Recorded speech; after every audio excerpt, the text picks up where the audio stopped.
Hello. What's up this morning, everyone? Welcome. Fine Tuesday to ya all. Good to see ya. What is up, Mr. Peaches? It's Stars Donuts, testing your CG Labrador Gamer Van. How is everyone doing today? Silty Smacker.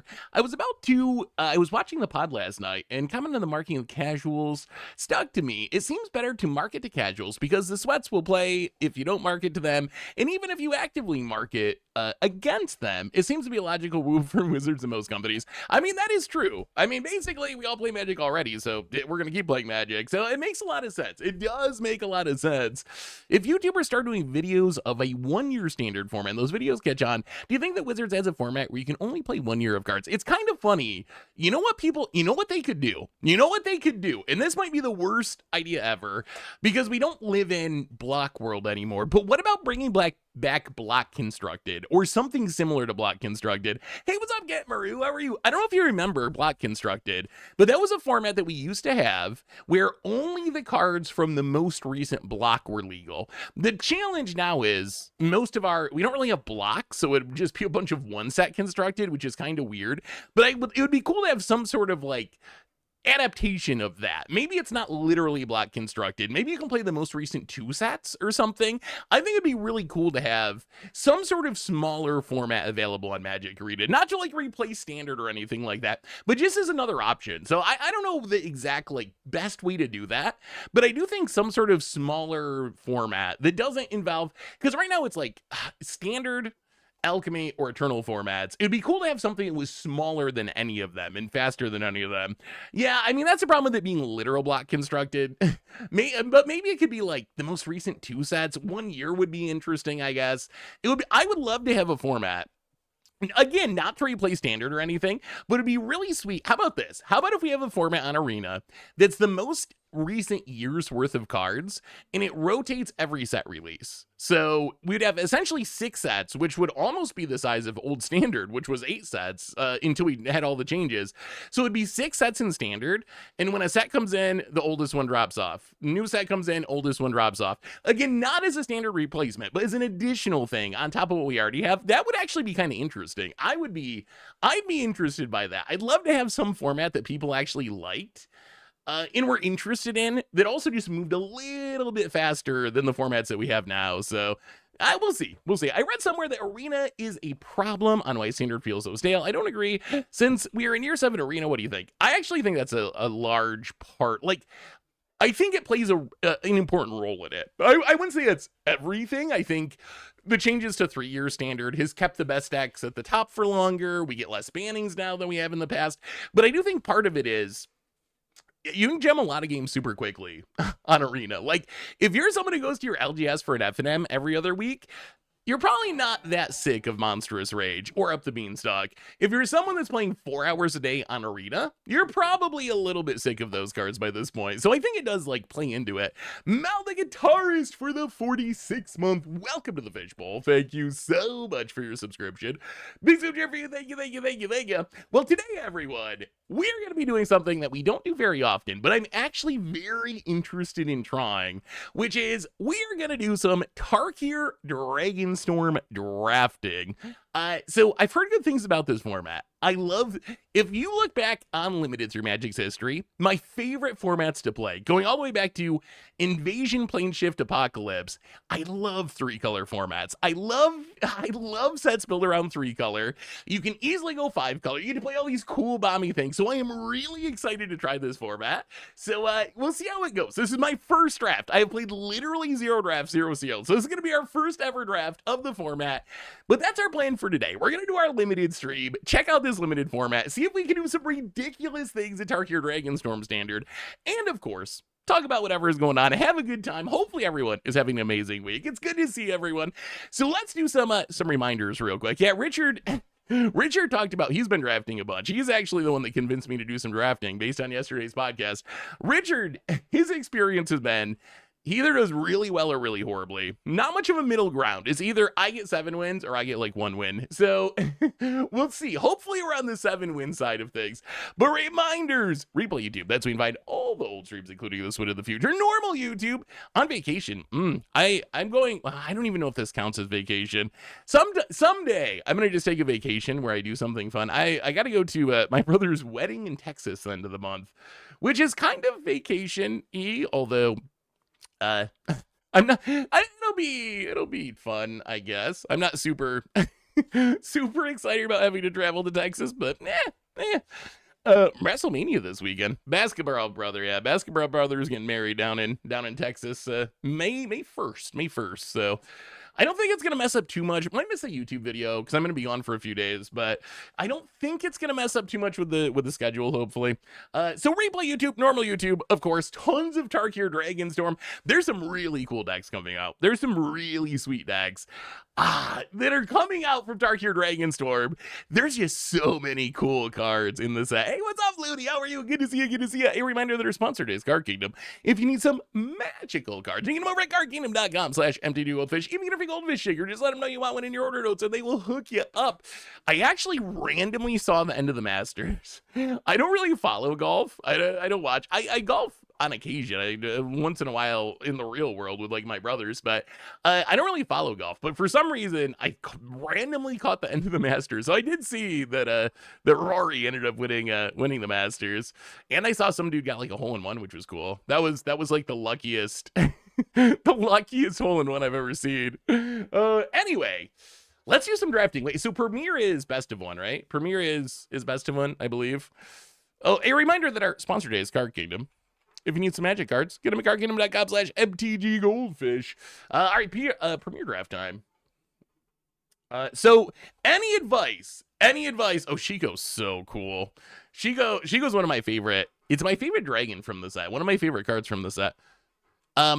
Any advice before we jump into this? Have you tried alchemy since the podcast? I've been doing some probing on Reddit. It seems like the hate comes from people who don't even play the format or have never played the format.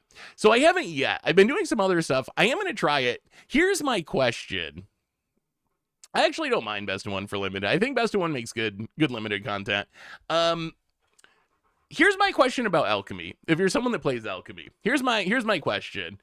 Because I haven't played alchemy in a while. I played it when it first started, and then it kind of just became something everyone hates. And then I had to mostly stop playing it because it wasn't popular. My question is, if you play alchemy, what does alchemy feel like? Does alchemy feel like a faster moving standard, which really appeals to me? Like if alchemy is kind of like standard, but it rotates more and things change more regularly, I'm totally there for that. On the other hand, if alchemy is mostly just like digital only cards and rebalance cards, and the decks you play against constantly are just a whole bunch of those, then it kind of loses some of the appeal, because that's like the stuff that I like the least about alchemy. I want the faster movement. That's what I'm hyped for. Don't really exactly want digital only cards that much though. So that's what I'm gonna have to just do some testing and find out. I'm gonna have to do some testing and see. But yeah, I'm gonna try it at some point and just see what it feels like.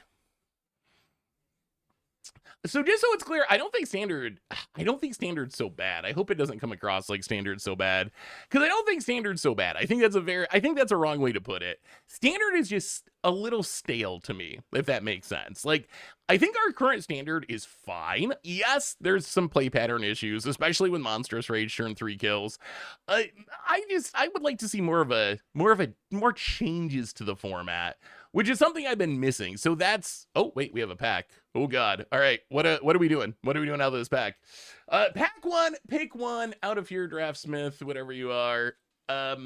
So Stadium Headliner.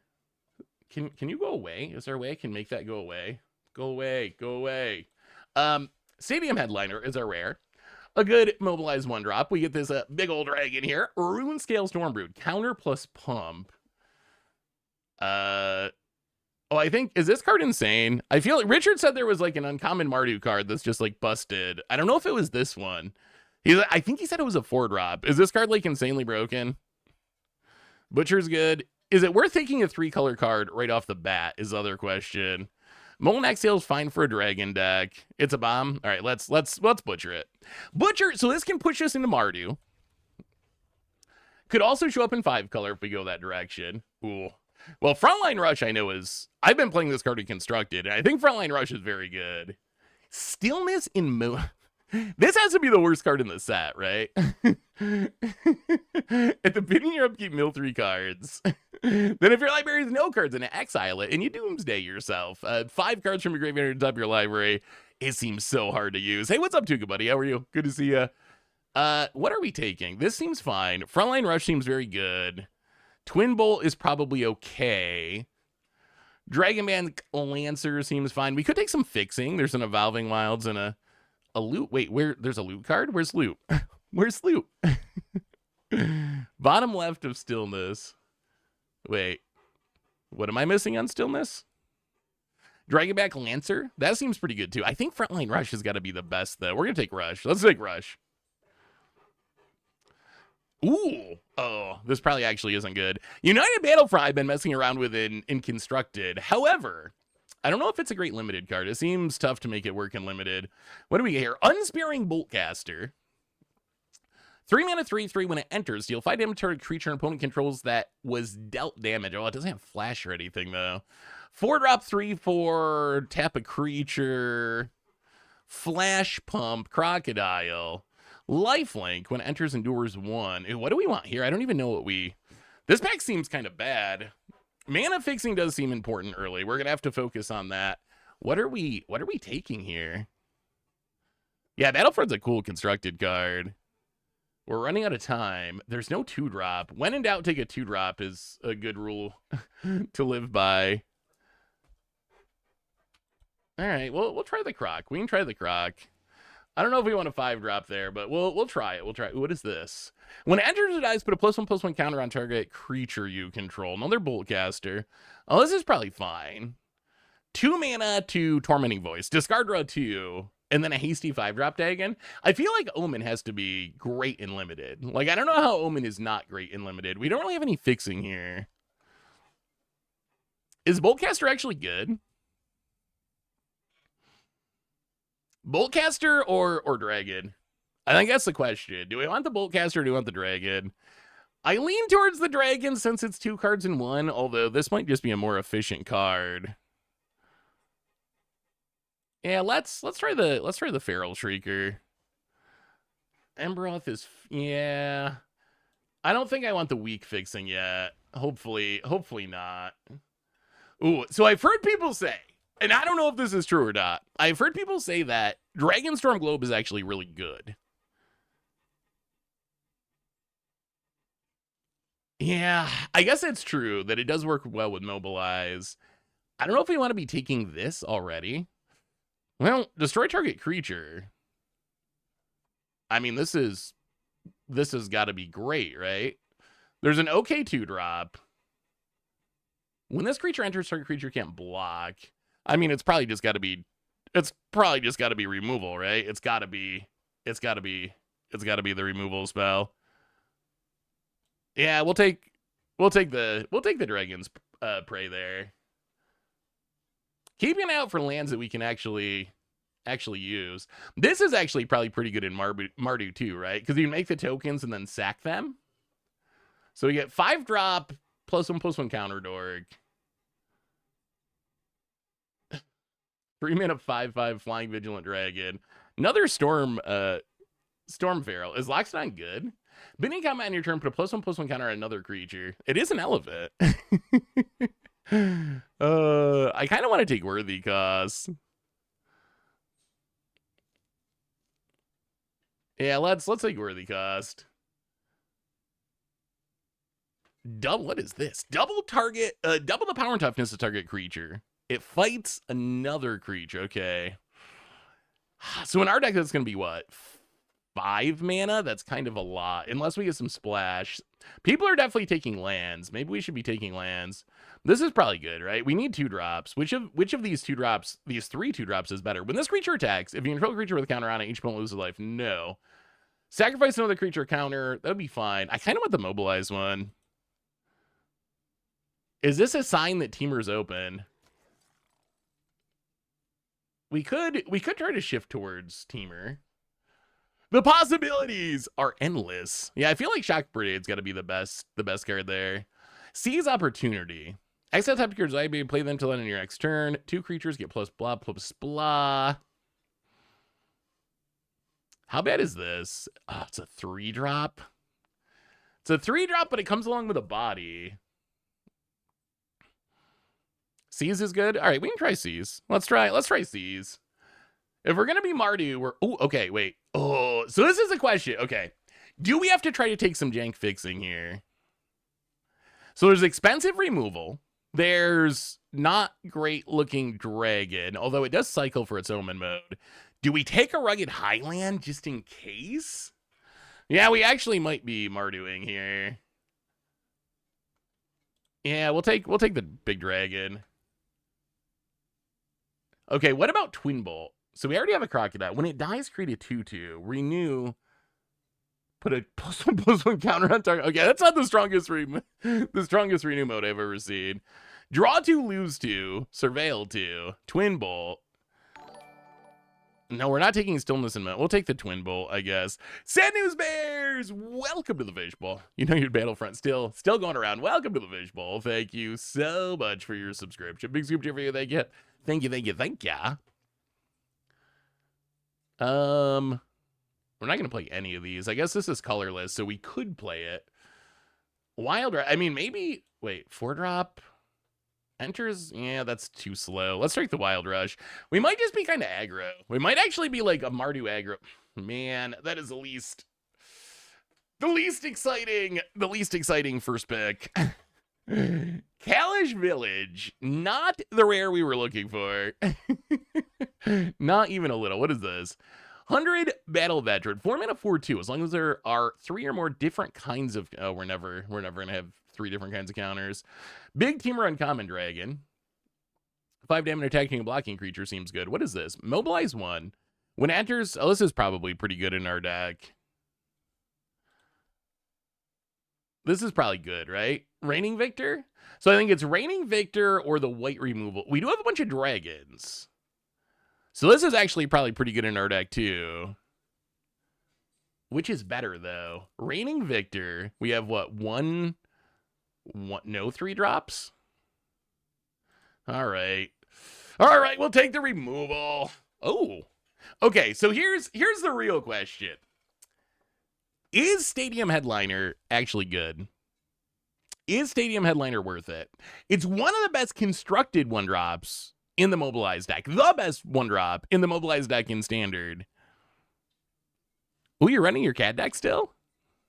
It's still worth it in Limited. What else do we have? Return a couple of creatures from our graveyard to our hand. We could get some fixing with Evolving Wilds, which at some point, if we're going to be 3 colors, we could just take this. Is this better than this? Maybe?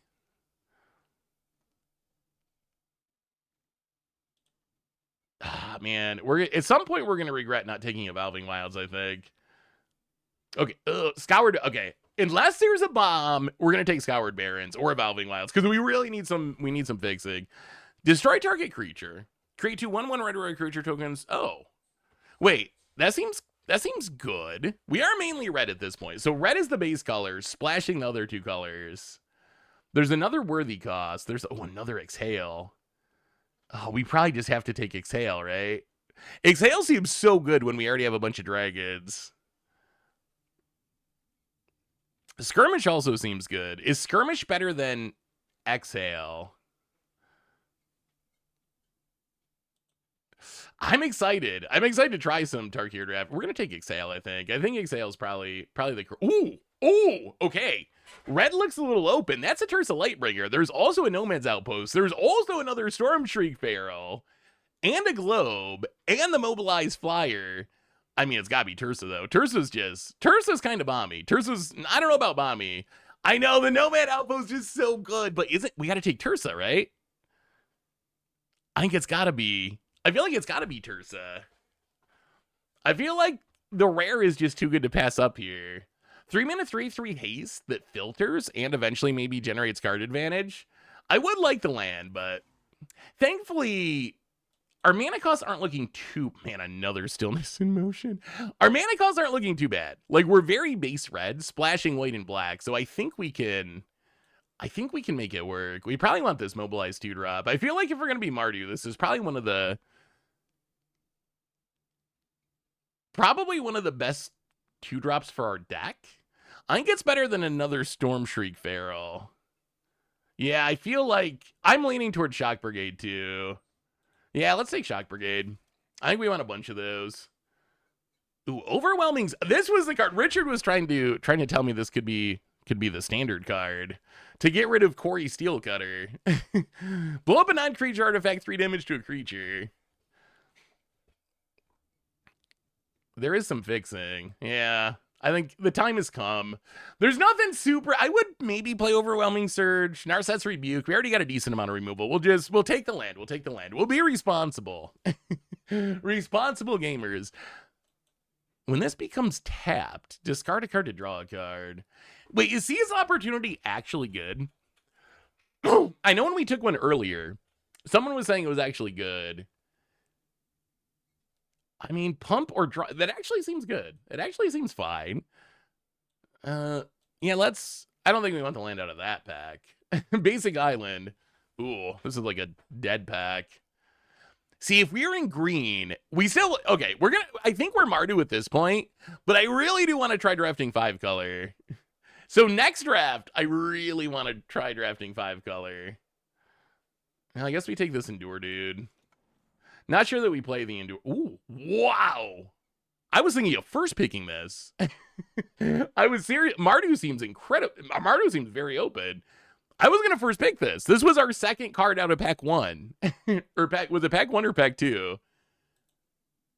Kind of surprised this is all the way here, coming back around on the wheel. Wow, and another Shock Brigade. Okay. I mean, yes, we would like more of those. Okay, wait, I'm starting to think our deck might actually... Now we can take this Worthy Cost, because we're getting a lot of Mobilize stuff. Ooh, and the Shriek... Oh, Mardu is so open. Mardu is so open. Mardu is so open. Oh, boy. Okay, Mardu Bomb. Oh, Roar of Endless Songs is our rare. See, this is the upside. Hey, what's up, Big Six? This is the upside of being in 5-color. Like, if we get ourselves into 5-color early, we can take cards like this in pack 3 and benefit from them. What does this do? Haste, Flurry, 1 damage to your opponent. Wild Ride. I already don't know if we're going to play the one we have. This might just be... Okay, we got to look. How many creatures do we have? 13. Although we might not play all of them. Whale of War? Yeah, we already got 1 Wild Ride. Not the best pack for us. All right, we'll stay aggro. We'll take the Wild Ride.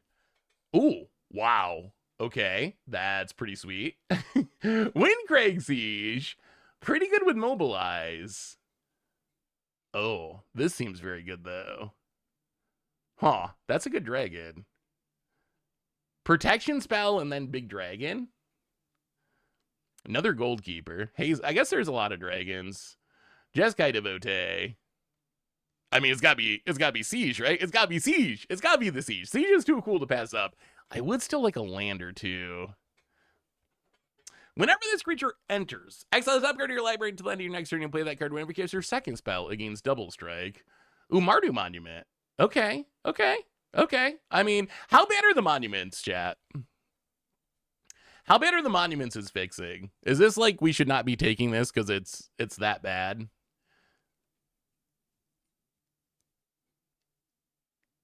Coordinated Maneuver. Actually, probably pretty good in our deck. This dragon also pretty good in our deck. They're good. All right, let's try the monument then. I am a little concerned that we are fixing light. There's a Bloodfell Caves.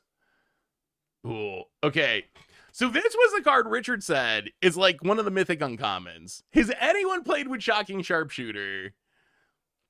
Richard, he was talking about Mardu on the podcast, and this he said you snap off the mythic uncommon and like your deck's gonna be busted.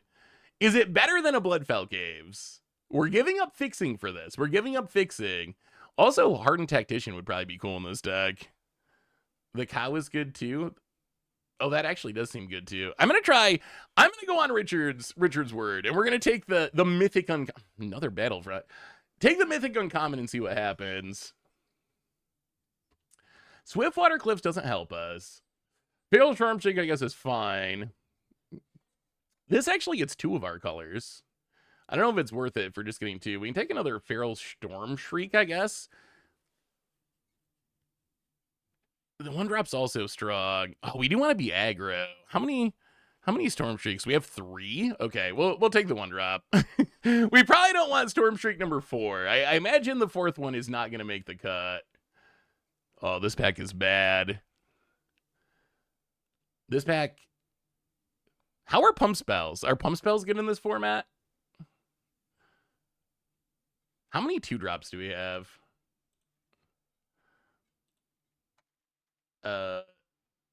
So 1, 2, 3, 4, kind of 5. Ah! Oh, we ran out of time. Oops. Well, we didn't get a 2-drop. Strategic Betrayal. Another... Do we want a 3rd Seize the Opportunity? I guess we'd have a lot of card draw in the deck. We could take the Strategic Betrayal. Yeah, we'll take the Seize. Well, do we not get that card?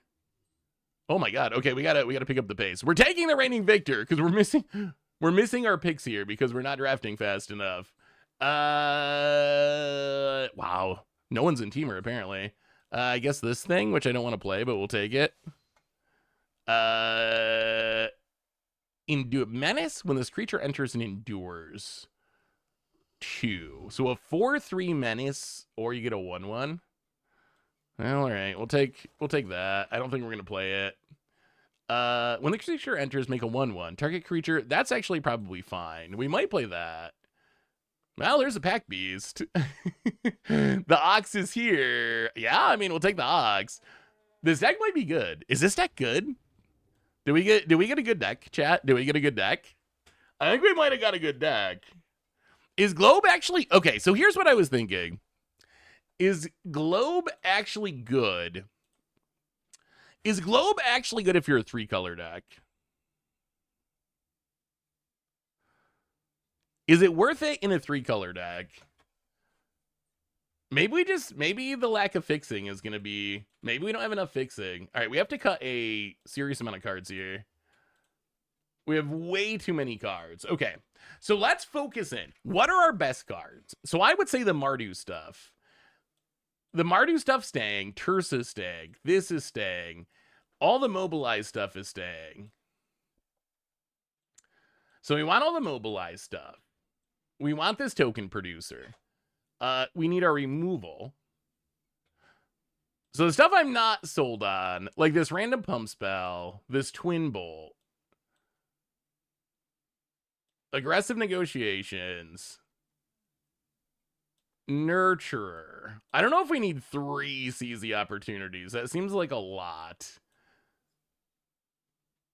Well, that got us down to 46. Okay. So of these cards, chat, Wild Ride is a no. Do we want 0 Wild Rides? Yeah, I feel like Crocodile's a little expensive and clunky for what we're going for. We're going to keep the Monument for fixing. Our curve is kind of reasonable. Couple 1-drops, a decent amount of 2-drops, some good 3-drops. Okay, what about Seize the Opportunity? The dragons are too expensive. I mean, remember they are all Omen dragons, so we can use their spell mode.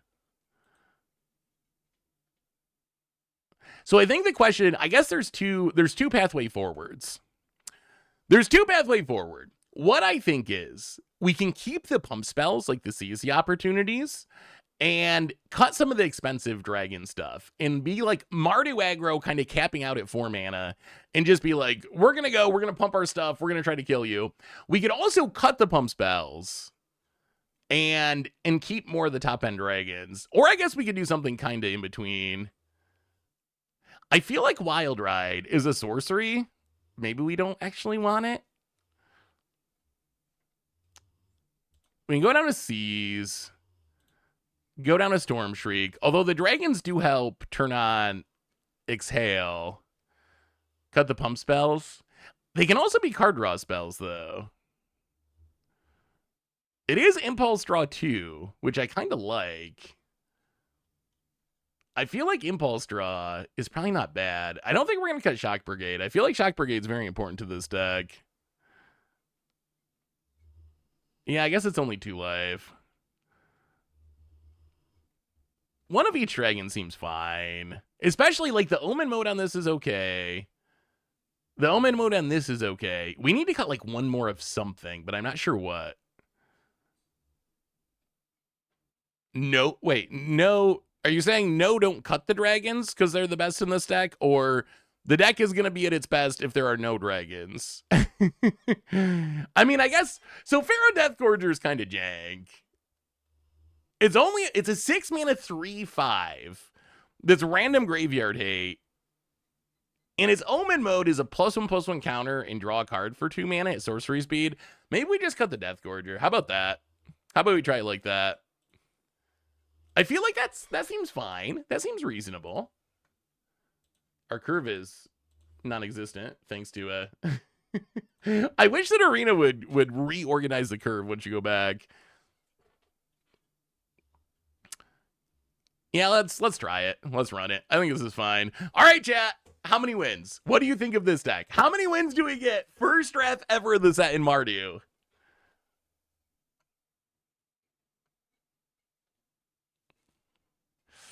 I feel like 16 lands just seems so greedy. 2, 5, 4. All right, somewhere in the middle. Yeah, our mana's gonna be good. Okay. I mean, this seems fine. Sharpshooter, hello, Gab. Found it, plays a swamp. Well, land. And you. How do you run a prediction? Oh yeah, we are in bronze at the moment. Bound it. Gonna do a little monumenting. What if we weren't at bronze? Oh, Bound it gonna grab a 4S. Utursa too. Well, let's play a land and yeah, let's just start with Shock Brigade. Start getting our mobilize going. Yeah, that, you know what'd be fun is do a bronze to mythic race against Jim sometime. That's annoying. Uh-huh.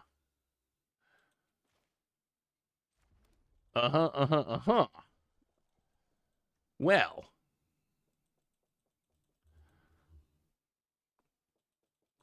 Well. What do we do? Yeah, opponent. Angry gingerbread. I don't know why I have these Elspeth sleeves. Where's my normal sleeves? Yeah, that is a problem for us. Well, we get to attack. Well, we don't even really get to attack.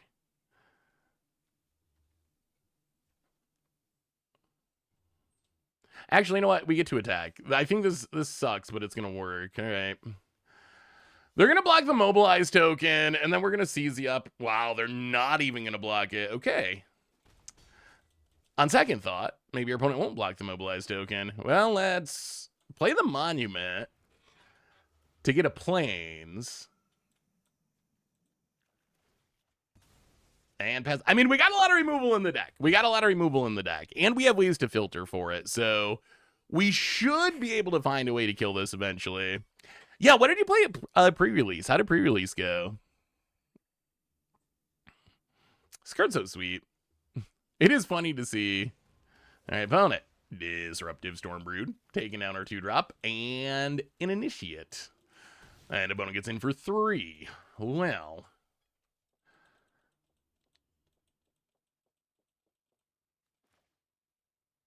Huh. Well, I guess we just play the land. Pay X life. This creature endures X. It's actually not that bad. Yeah, let's just play our big mobilize, dude. Got an Ugin as your... Oh, that's a hit. That's it. Ugin...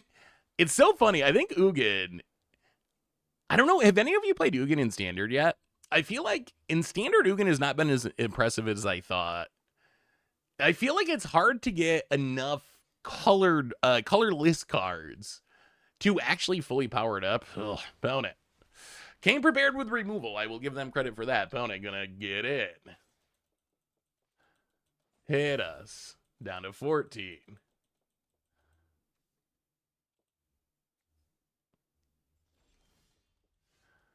Reigning Victor. I mean, opponents only got 2 cards in hand. They only got 2 cards in hand. Let's play the land. Play the sharpshooter.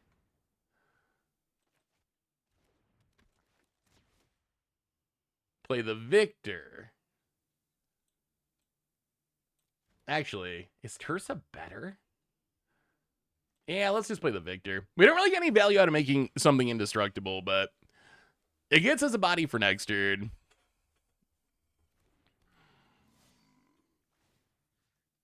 And we get ping ya.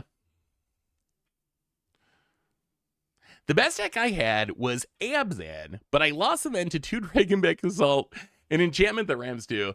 Yeah, I feel like there's some... Wow, opponent has a lot of removal.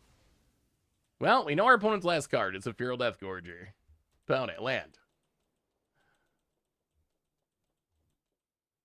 And are we playing the Deathgorger? Wow. Okay, cycles the Deathgorger. And then makes a 4/4? All right. We need some removal. We need some removal. All right, that is removal. That is removal. That counts. That counts as removal. So if we kill this, this isn't instant.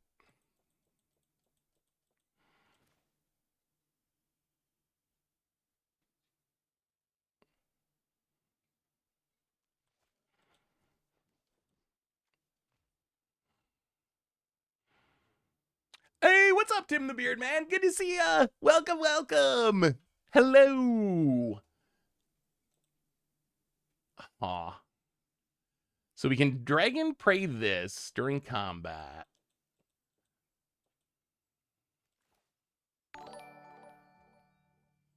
Let's play Tersa. Discard the seize the opportunity. Oh, that's... Okay, that's good. Oh, no, but we don't have black... Oh, I'm so dumb. Oh, my... Oh. Well. All right. A lesson has been learned. Apparently, we need to do a lot of manual tapping in this format, because why they would tap our swamp to play the Tersa, I have no idea. That's kind of a game losing sort of auto tap. An opponent has more removal. Yeah.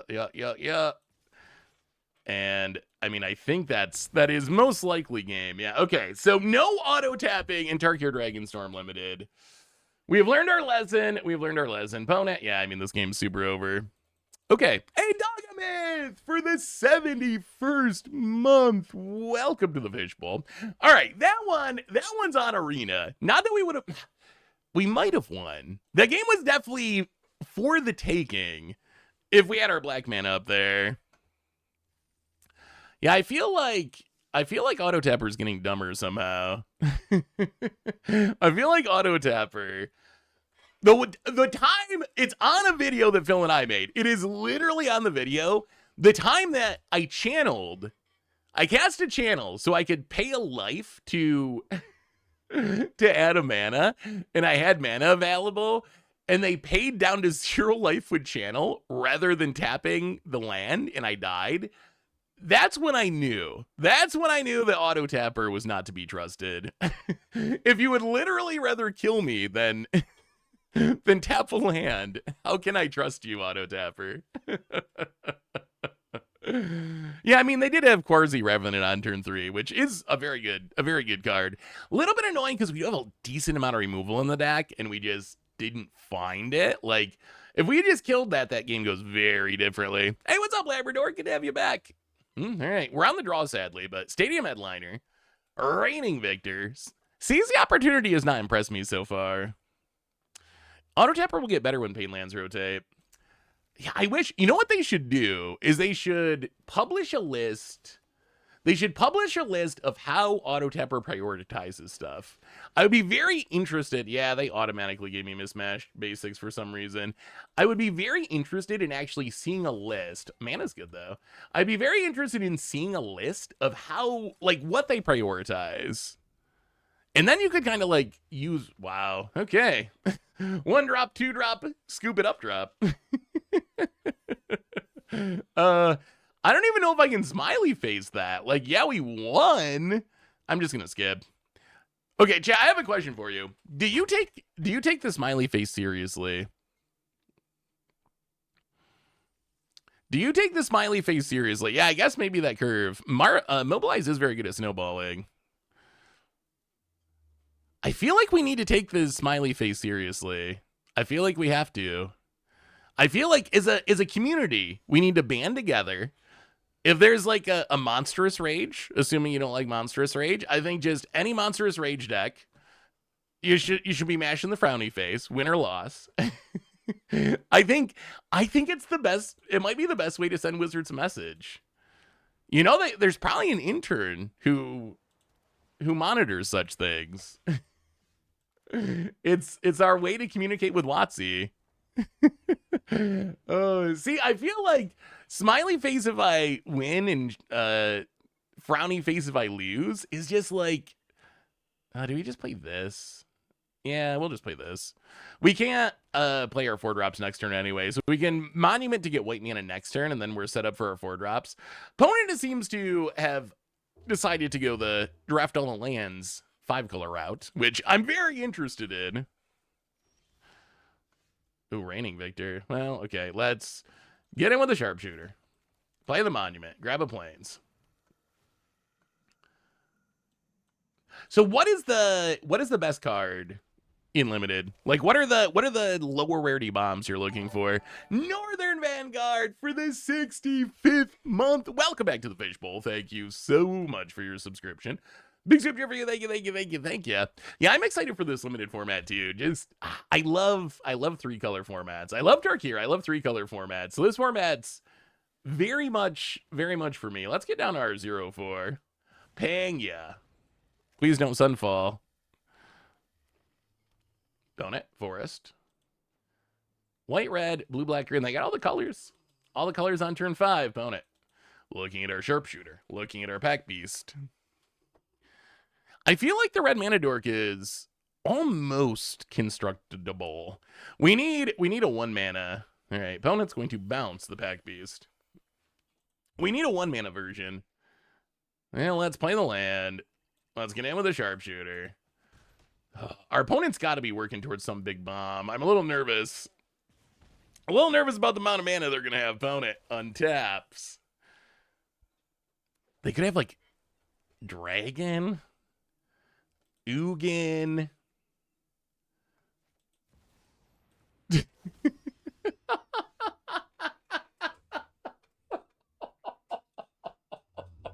All right, it's an against the odds draft.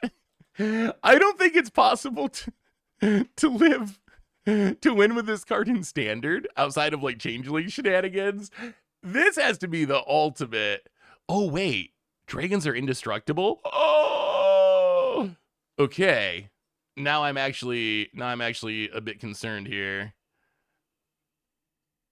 Do we just do this? So if we do this, we have for 3, 6, 7, 8, 9, 10, 11, 12, 13. Yeah, I mean, let's get in the damage while we can. Oh, we're smiley facing. If they give us a choice, we're smiley facing this one no matter what. Well, let's ping you a bit. Yeah, I kind of forgot that it makes the dragons indestructible. That's a bit of a concern. Well, mobilize, ping you. Hopefully we can get far enough ahead that we can win through an indestructible dragon. Opponent down to 4. Well, Marduin doing Mardu things. No, the most important text is win the game. Win the game. It's always win the game. Do you want an alchemy stream? Do you actually want an alchemy stream? I'm seriously considering trying alchemy. I think I gotta try it myself and get a feel for it before just doing a stream of it. I would actually be interested in a poll. If anyone feels like putting up a poll, I would actually love to get the community's, the actual number on the community's feedback. An opponent scoops it up. My guess is, just my gut is most people still don't want alchemy. But it's been a long time since we played any alchemy. So it is possible that things have changed. Well, that was kind of easy. This deck seems... I know game 1 went horribly wrong, but the deck seems very aggro. Or like a video. Like, I'm curious. It came up during the podcast yesterday, and when Richard mentioned it, I was like, oh my god, maybe I actually do want to try alchemy now. I mean, I have thought alchemy is buns forever. Like, that's not... it's not like I have become a huge fan of alchemy, but the idea, it does seem like with Wizards slowing down standard that they're hoping people try alchemy. That's the impetus for me thinking about it, at least. Yeah, I don't think we want to keep this. We're going to mulligan. All right, this is fine. This we will keep, and we will just put a mountain to the bottom. All right, this hand seems fine. What do you got? Pawnerer. Ooh. Well, let's play the 1-drop. Start getting some value. There's a poll up. Let me know. I'm curious if it's something you're interested. Again, this would not be like we become an alchemy stream and every streamer playing alchemy, but it's like a one-off to see what the format's about. Are you interested, or are you just not going to show up? Because, I mean, that's the story of alchemy, right? When alchemy first launched...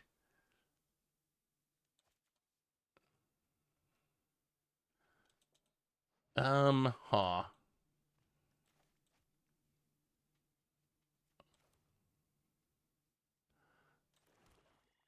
let's go attacking. And I think we just endure.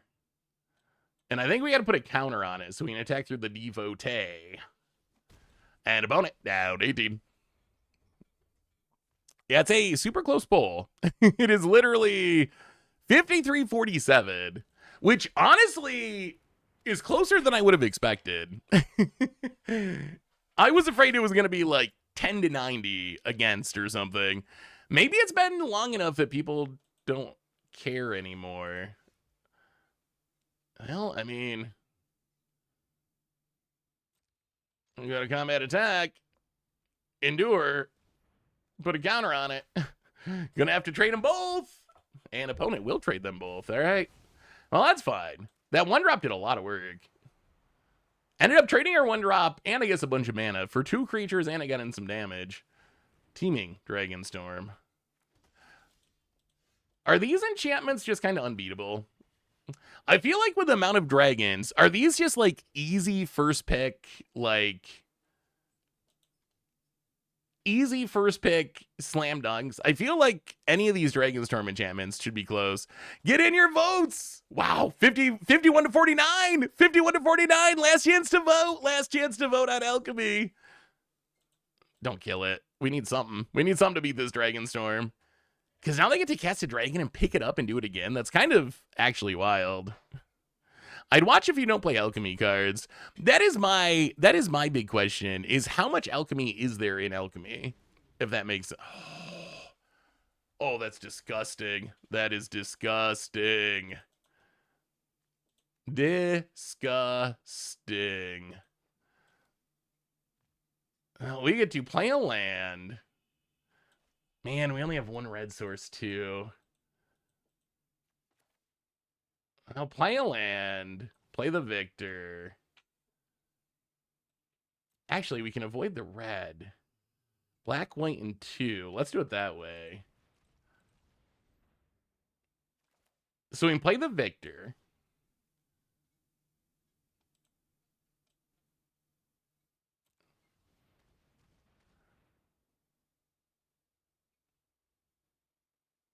Oh no, they actually have interaction for this too.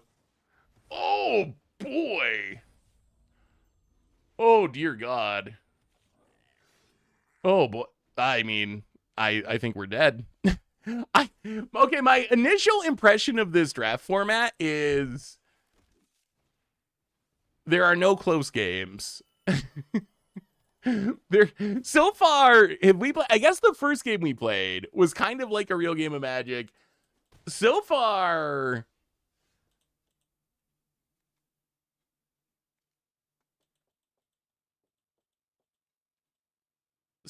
it hasn't really felt that way. Well, let's get in, make some tokens, do a little mobilizing. Hopefully we can use this CZ opportunity to keep our stuff alive. Oh, well, thank you, Joe. I appreciate that. Bonet, gonna block. See if they try to play around CZ. Wow. Just gonna block the headliner.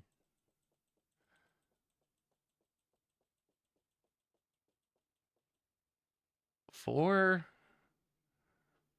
5, 6, 7, 8, 9, 10, 11.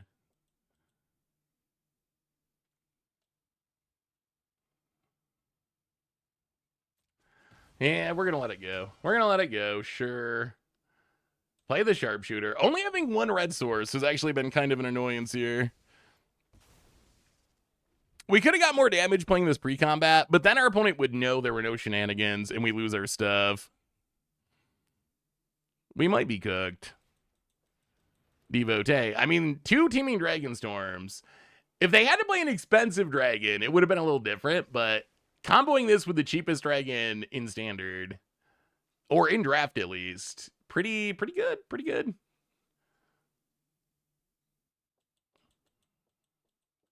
I don't know, our deck can deal a lot of damage. If our opponent's not careful, we could jank him out. Opponent, big swing. Well, we got block. Down to 9. And opponent has removal.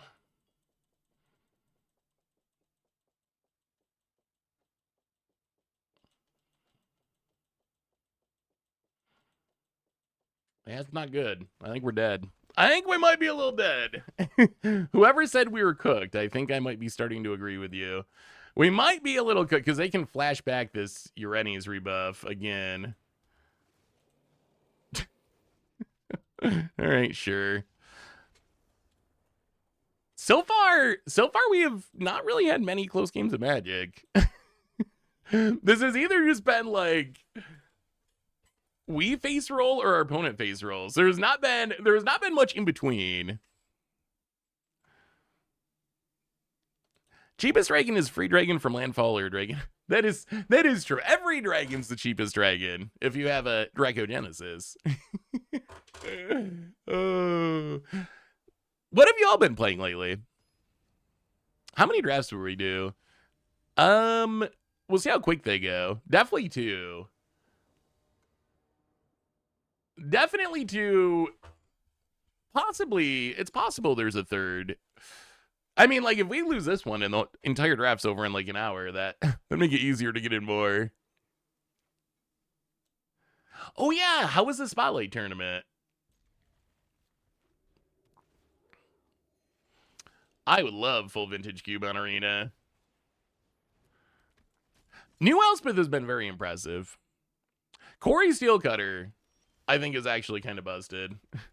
Like, not just impressive, but like straight up kind of busterino. Well, we're not going to pay this time. We're going to get down the Shock Brigade. We got our little aggro curve here. We're on the draw this time, but still, we got a nice little aggro curve going. Opponent. Grixising, eh? Well, let's play a land. Go to combat. Do some attacking. Not going to endure. Hit ya. And let's just play Underfoot Underdogs. And we're going pretty wide. I've been losing a lot to Corey Steelcutter in ranked. I built a deck yesterday. Okay, I built this deck. It is a janky deck that's probably going to be on against odds. I built this deck. I played like 40 games with it or something, playing best of one. Overall, my record was like a 40-something win rate with the deck. I look back on my matchups. I was 0-13. 0-13 against Mice and Is It Prowess with Steelcutter. If you took away red aggro, the deck was a banger and it was beating everyone. But we're 0-13. 0-13. I don't know if I've ever had a worse matchup. Christoph! Welcome to the Fishbowl. Thank you so much for your subscription. Big super cheer for you. Thank you, thank you, thank you, thank you. Well, we're missing some colors, so I guess we just have to attack. Do we endure? I guess. Okay, sure. Endure to make a 1-1. Bang ya. Hit ya. Bound it down to 9. Pass the turn. How would you feel about one of your Doppelgang ramp decks being swapped for Doppelgang, but swapping Doppelgang for the Momir card? I made a Brawl video around that card, actually. Ornate Imitations. I made a Brawl video around it.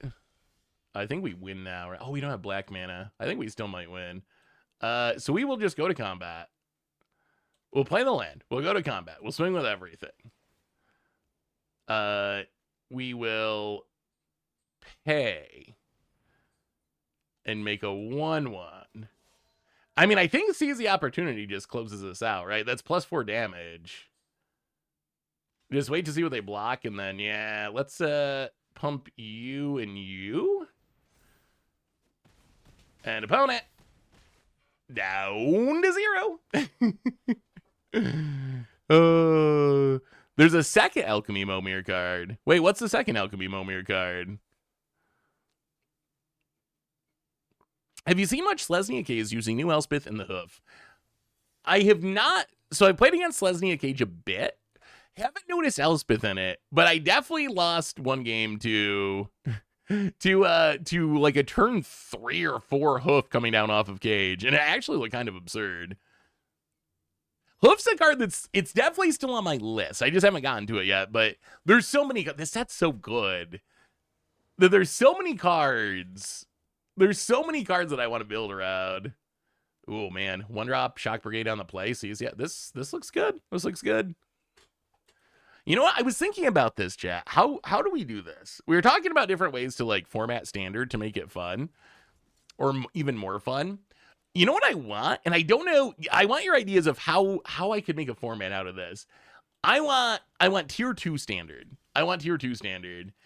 I was thinking about it. I feel like this standard formats got so many cool things going on in so many cool decks and so many cool cards. If there's a way that you would always play against the tier 2 and tier 3 decks, we need standard brackets. But if you could always play against the tier 2 and tier 3 decks, it would be so much fun. But I guess maybe that's just not actually possible. I don't know how you'd like enforce that. How would you make that happen? What does this do? 2/2 expert from Mont. Sure, if you want to put that on your devotee, that's fine. Get in, Pena. No rare. Yeah, no rare would be interesting. People have always asked, like, can you do an against the odds tournament? And I've always been like, I just don't know how. It would be so cool, but how? Like, what would the rules be? How would I enforce against the odds? What does that even mean? No rares. So I'm going to be like Artisan. But I don't really want no rares. Because I don't think the problem's rarity.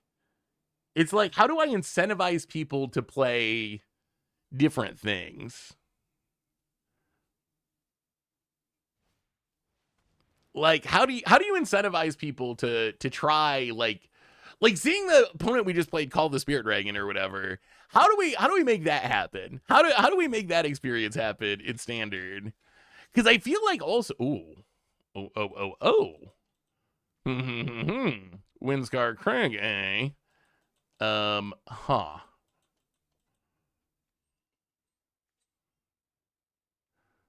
So this would double trigger this? Or we can make a 1/1 each turn. I guess we can also just attack and seize the opportunity.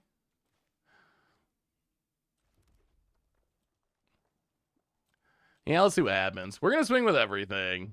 We're not going to endure. Let's see what our opponent decides to do here. I feel like seize the opportunity could be a blowout. Don't it? Trying to figure out their blocks. I guess the problem is it might not be as good as I think just because they don't really have a good double block on either of these. So the opponent's just going to block with the Devotee. Sure. Well, I guess we just play Siege on Jeskai?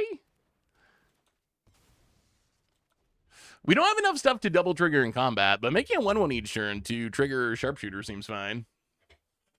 If a card becomes more than 30% or more than that, it gets banned. Everyone knows it from the start, so you try to play unknown cards from the start. That'd be kind of interesting. You could impose a rule of a deck having a certain percentage of threshold of the meta. That could be cool. I mean, I know Magic Online has started doing more like of these like community-run tournaments and events. So if we could figure out the details, I bet we could actually do an event for it on Moto. That would actually be kind of fun. That'd be super fun. Pokemon as a system, we have different tiers. OU, RU, NU. And you get to play every Pokemon somewhere. Essentially, they take the 50 or so most powerful Pokemons, ban them, rinse and repeat each tier. Do you think that would work for MTG? Ooh, Lucid, 60 months, the 5-year resub. Welcome back to the Fishbowl. Hope you're doing well, Lucid. Thank you for your subscription. Big super for you. Thank you. Well, we're going to do a little attacking here. I think, wait, do we win? Is it possible? Our opponent needs to block. If our opponent doesn't block, our opponent's going to die. Opponent blocks. Oh, wait, I think you die. Seize the opportunity. I haven't added this up, but I'm imagining with Frontline Rush in hand, this has got it. Frontline Rush is kind of busted. Pump him, and kill him. Below for the Polyowl. I remembered. It took me a minute, but we got there. Polyowl. Welcome back. I remembered. Welcome back to the Fishbowl. Oh, okay. Out of bronze 1. Thank you for your subscription. Big soup cheer for you. Thank you. I feel like I do. So how would that Pokemon system work in Magic? I don't really understand. How many Pokemon are there? Are there like thousands? Tens of thousands? I think that might be the challenge, would be in Magic, there's tens of thousands of cards. In Magic, there's tens of thousands of cards. If Pokemon, there's only like 500 or something, there's about 1,000, okay? It's kind of the same issue as with brackets in Commander. There's just like so many cards that it's not really practical to sit down at Magic and be like, I'm going to put every card into one of these brackets. It's just, I don't think it's actually possible. So I think that would be the challenge, is just there's so many cards to try to handle that way. Teamer Devotee. Are the Devotees good? Defender.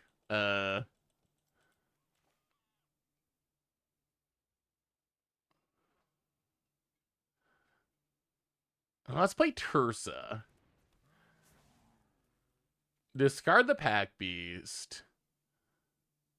Discard the Siege, I guess? Ooh, still no lands. All right, well, get in there.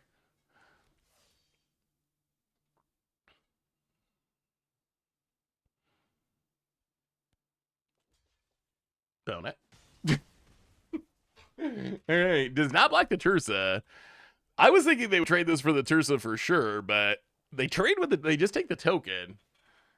Found it. Dragonologist.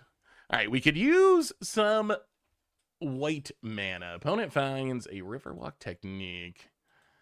So, well, 1, 2. Let's Omen mode this. Discard. Discard what? Worthy cost? Yeah, we'll discard worthy cost for now. Oh no! Oh no, oh no, oh no, oh no. Well, get in there. Oh no. Oh, that's not good. Okay. Missing land drops like crazy. When it comes to alchemy, I will watch any and all content you make. If you're having fun, I will have fun. I mean, I think that's a good way to think of it. I just don't know if alchemy will.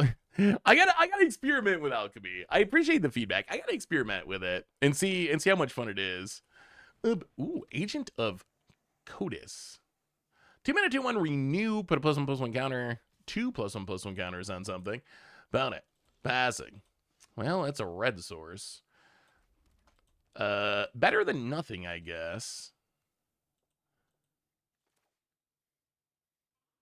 Well, let's play the Reigning Victor.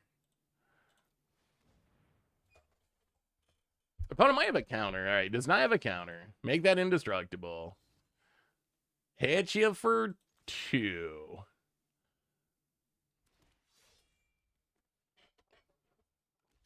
Yeah, it is. It is literally 50-50. We did a poll, and it came down right down the middle. Oh, we also need to do a viewer battle stream. We also need to do viewer battle with the new set. It's been too long. Who wants a viewer battle? Are y'all interested in viewer battling?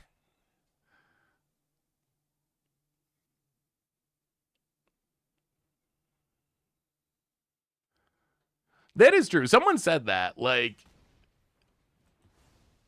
do alchemy and just don't play with alchemy cards. You may exile a creature card from a graveyard. If you do, return an instant or sorcery from a graveyard to your hand. All right, opponent pulling ahead a little bit. Well, I mean, it's a little awkward, but we need to seize the opportunity to try to draw a land. Oh no. Oh no, oh no, oh no. Okay. 17 cards deep. Still no white mana, pestered. Pioneer's fine. Pioneer's fine. All right, let's get a viewer battle stream on the schedule. Let me look at the date. Opponent, more removal. Yeah, opponent's kind of popping off. Their deck doesn't look horrible. Oh, we gotta draft 5 color. This X went fine. I do think we needed to, really? I do think we needed to, perhaps focus slightly more on fixing. Because that's the thing that's kind of punishing us at the moment. Well, get in with a Shock Brigade. Make a token. Hit ya. Worthy cost. Sack the token. Play the headliner. And lose our butcher, sadly. Would have been nice if we could play that. So let's do viewer battle stream in two streams. That'll be the day before I leave for my brother's wedding. So yeah, let's do the 29th it would be. Yeah, let's do viewer battle, not next stream, but the following stream. What happened to Momir on MTG? So it's partly just been the shift to more things being on Arena. Well, let's go to combat. Get in with the brigade.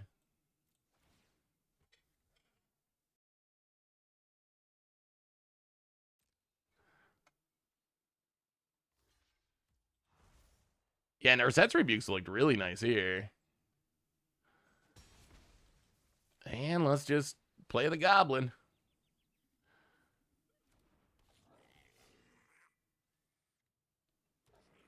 And go. Oh, no. So viewer battle stream, at least the way we've traditionally done it, is y'all get to battle against me. So not like a tournament against other viewers, but yeah. So basically, the way we've done it in the past is, if you just want to email me at saffronolive@mtggoldfish.com, let me know your arena info so I can challenge you and what arena format you want to play. Probably, I would say standard, Pioneer, or Explorer, Brawl. I guess basically any format, except like standard Brawl I don't have a deck for. Oh yeah, we played a while ago, right, Vix? We've done a few of them in the past.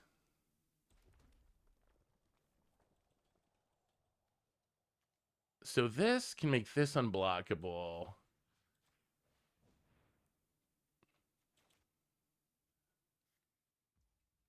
Go to combat. Do some attacking.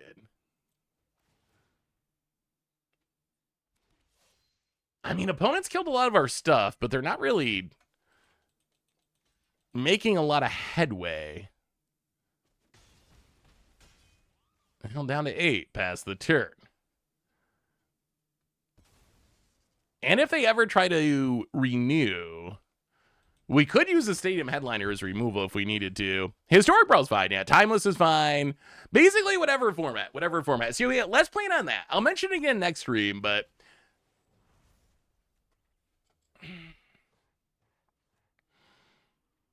do we even care about this? You know what? I don't think we care about that. Like, sure, your Dragonologist is a little bigger, but it still doesn't block our stuff. Another Shock Brigade. Well, I mean, let's run it back. You become unblockable.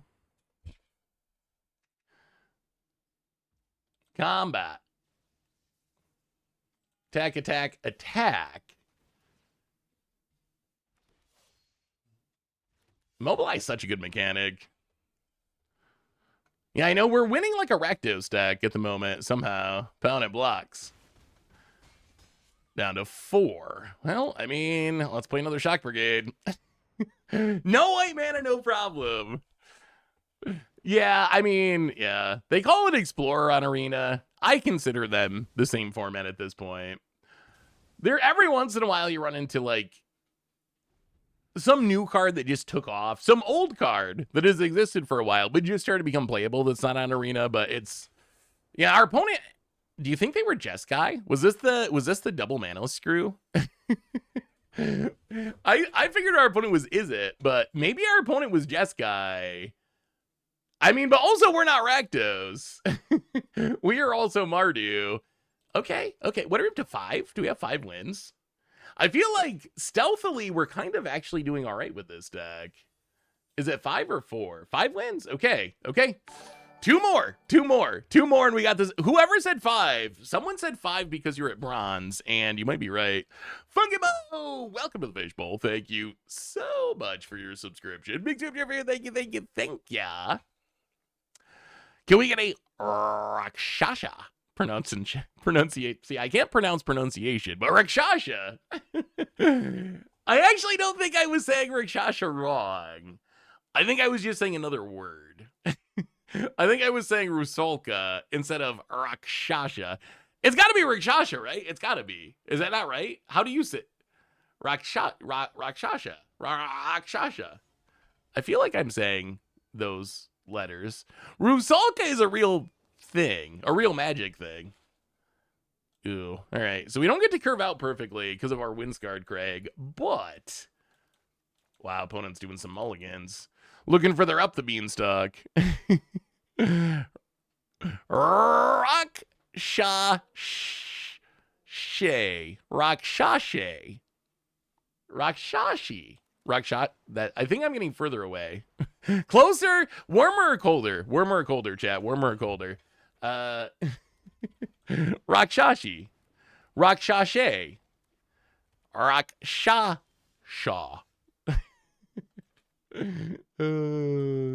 I love y'all.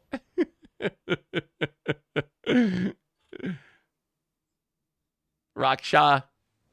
Sa. Sha Sa. See, that's so much less fun. It should be Rikshasha. Don't it? Devoted Duelist.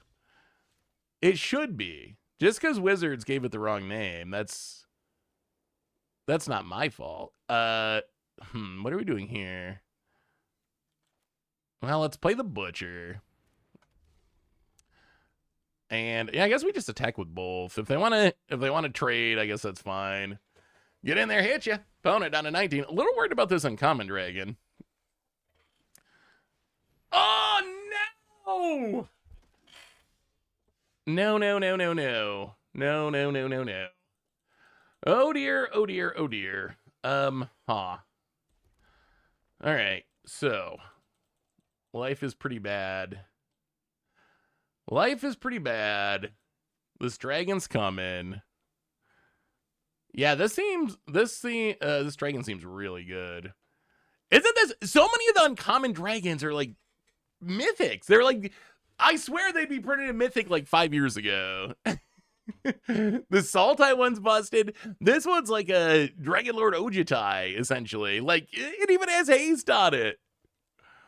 Yeah, it looks like 2 of our 3 losses, if we lose this, are going to come to Teeming Dragonstorm. Oh, what do we do? Do we attack? Trading with the tokens feels bad, but doing nothing feels bad. I guess we got to do nothing. So let's see. We have red, red, red, white, white, black. I guess we'll just take another swamp. Play the Descendant. And I mean, all right, get in there, 1/1. Can't block me. Down to 18. Yeah, we need to find a removal spell like this turn. The problem is, they get the Teeming Dragonstorm back, and they get to draw a card. Even if we top deck removal, this still puts them pretty far ahead. Reigning Victor. Well, Reigning Victor lets us swing with our Butcher. That's something. And then we can play a land, make this unblockable. Attack, attack. And yeah, make a token. I mean, we've built a kind of big board. Opponent drops to 10. Can we win the race against double Teeming Dragonstorm to get the 7 wins? Opponent gets in with their Jeskai. Uncommon. Shrinekeeper Dragon. We drop to 15. Opponent plays a land and Teeming Dragonstorm returns 2 more blockers. We draw a useless mountain.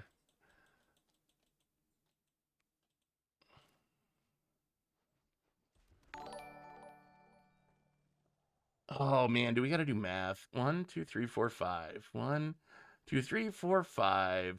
So we can't get in for lethal. Oh man, I guess we just have to do this.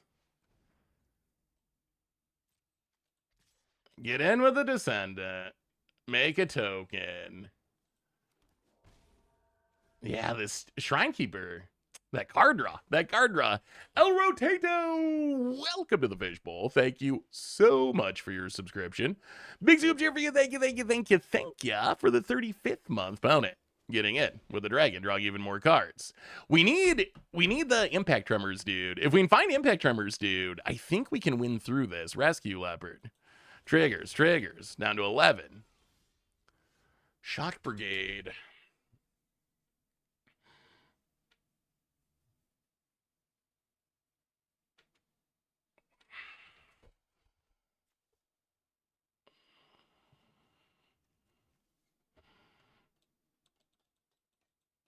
I feel like this is just getting worse every turn. So I think what we do, make this unblockable.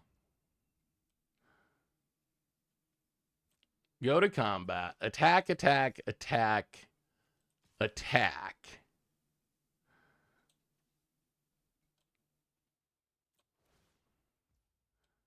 Make a token. We might be dead on the backswing. Play the brigade. Pass the turn. Yeah, I think we're just dead. Frost. Oh! Okay. Okay. Yeah, the monument wasn't lethal, though. Yeah, I mean, the problem is we risk dying on the crackback. We're dead to the siege either way. But we also die by doing nothing. So doing nothing's also not really an option. Five wins. 5 wins. We have five wins in our first draft, which isn't horrible. Not horrible. It's enough to, I think, get us a little profit. A little profit. All right, draft two. All right, so I really want to be 5 colors. My goal for this draft is to be 5 colors. We'll see what the packs give us. I'm not just going to do it if it's a horrible idea, but I really would like to be draft all the fixing, play everything we want 5 colors. That is what I would like to do. Whoever picked 5 wins, you are the winner of draft number 1. All right. Bomb. Also, the biggest thing I learned is those dragon enchantments are insane. I will value those very... Come on, magic gods. Okay. Our rare is another disappointing land. Salt Road Skirmish. Okay. Ruin Scale Broodstorm. Fine. We might just be taking this globe. Rites of Renewal. Return to your permanent cards from your graveyard to your hand. Target player shuffles 4 cards from your graveyard to the library. Exile it. Storm Splainin Detainment. Oh, it's a Oblivion Ring. Okay, so chat, is it insane? Is it insane to just take Dragonstorm Globe? This dragon? I feel like this dragon's okay. I think it's okay. Detainment is probably the best card. Is it insane? Globe it up? I want to be 5 colors, chat. We have a goal. I'm taking it. I want to be able to play anything I want to in packs 2 and 3. Our goal, so here's our goal for this pack. Our goal is a little different than normal. Our goal for this pack, we'll snag a little removal or a bomb if we see it, but our number 1 goal is to set ourselves up so when we go to packs 2 and packs 3, we can draft literally any card we want. That is our goal here. When this enters, put 1 target 9 creature 9 land card from your graveyard on the top of your library.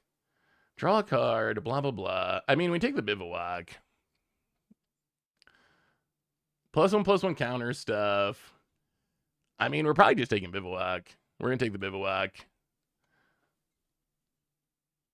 Swing for 0. Welcome to the Fishbowl. Thank you so much for your subscription. Big super, thank you. How do I make this Draftsmith thing go away? Hey, there we go. No. There. Go. No, go away.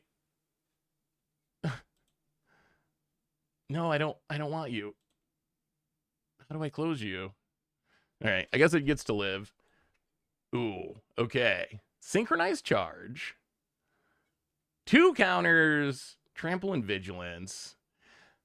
Whenever one or more counters are put on a creature you control, if it's the first time it's been put on the creature this turn, put a +1/+1 counter on that creature. So a little bit of removal. Return target creature card from your graveyard to your hand. Deals damage with card's power to target creature. That's kind of a cool card. Narset's Rebuke. Dragon's Prey. I mean, we can take the Thornwood Falls and just really stay course.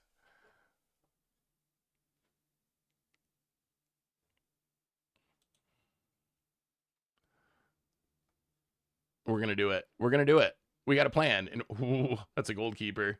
That is a Goldkeeper. I don't know if Goldkeeper really works in Limited. Does it work in Limited? When one or more cards leave your graveyard, so you got to be like renew to make it work. Teamer 20 back. Seems fine. Enters, draw and discard, 3 mana.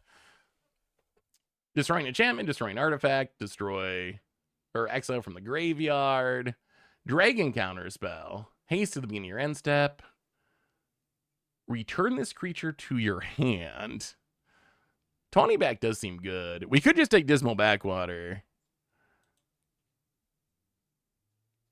Are we taking Dismal Backwater? Are we that dedicated to this plan? We're going to take the Tawny back.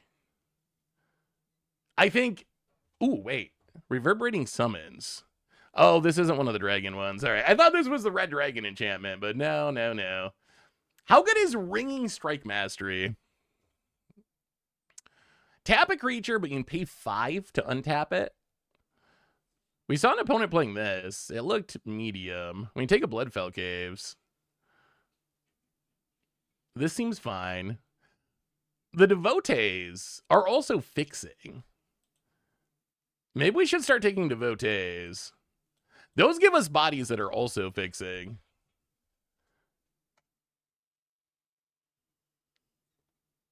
Target creature you control gains Death Touch and Indestructible. Whenever this creature enters, endure 3. So 6 mana, 7/7 reach, or you get a 3/3 Reigning Victor. Reigning Victor was good in our last deck. I don't know if it's good in this one. It would be fun to try to build a Tempest Hawk deck. I don't think this is the Tempest Hawk deck. I think Ruby Storm has gotten a lot better. It is improved. Oh man, I don't really want another. All right. All right, we'll take another Devotee. Rugged Highlands we kind of want. I was hoping to get some green fixing, but man, this card's so good. It's not for our deck, but well, I'll take the Rugged Highlands. Okay, Kintree Severance. This seems like a bomb. This seems like a bomb. Plus, there's no land in this pack anyway. I mean, we've done an okay job setting ourselves up to take whatever we want. Maybe not quite as much as I would have liked, but we got some fixing going. Target opponent chooses, reveals our hand. Choose a non-land card from it. Exile, put a +1/+1 counter on a creature. How about this thing? This actually seems fine. Not like super exciting, but fine. Yeah, let's take that Monastery Messenger. Have you seen someone draft the... Oh, is Betrayal actually good? I mean, our goal is to be 5-color. That's why we're aggressively picking the lands. Our plan is to be 5-color. So far, we've just not opened a bomb. We really haven't opened a bomb in our first draft either, have we? Yeah, maybe I underestimate the power of an Edict.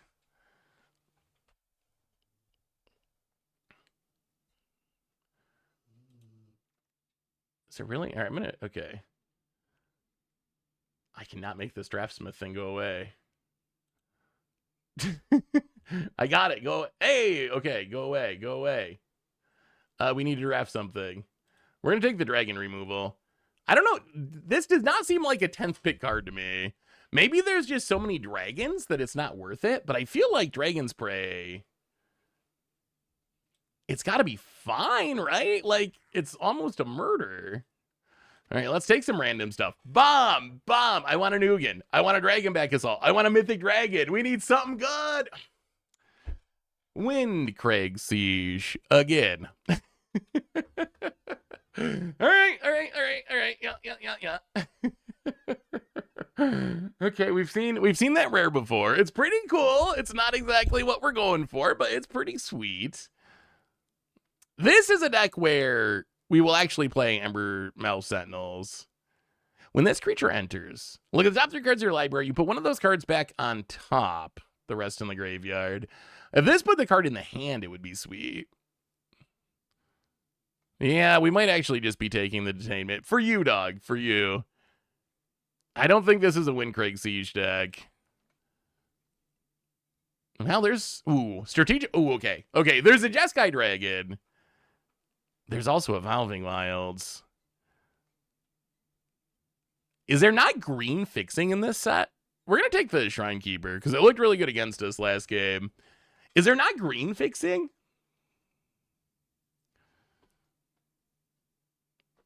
Yeah, creature counts a little light. 5 at the moment. But give it time, give it time.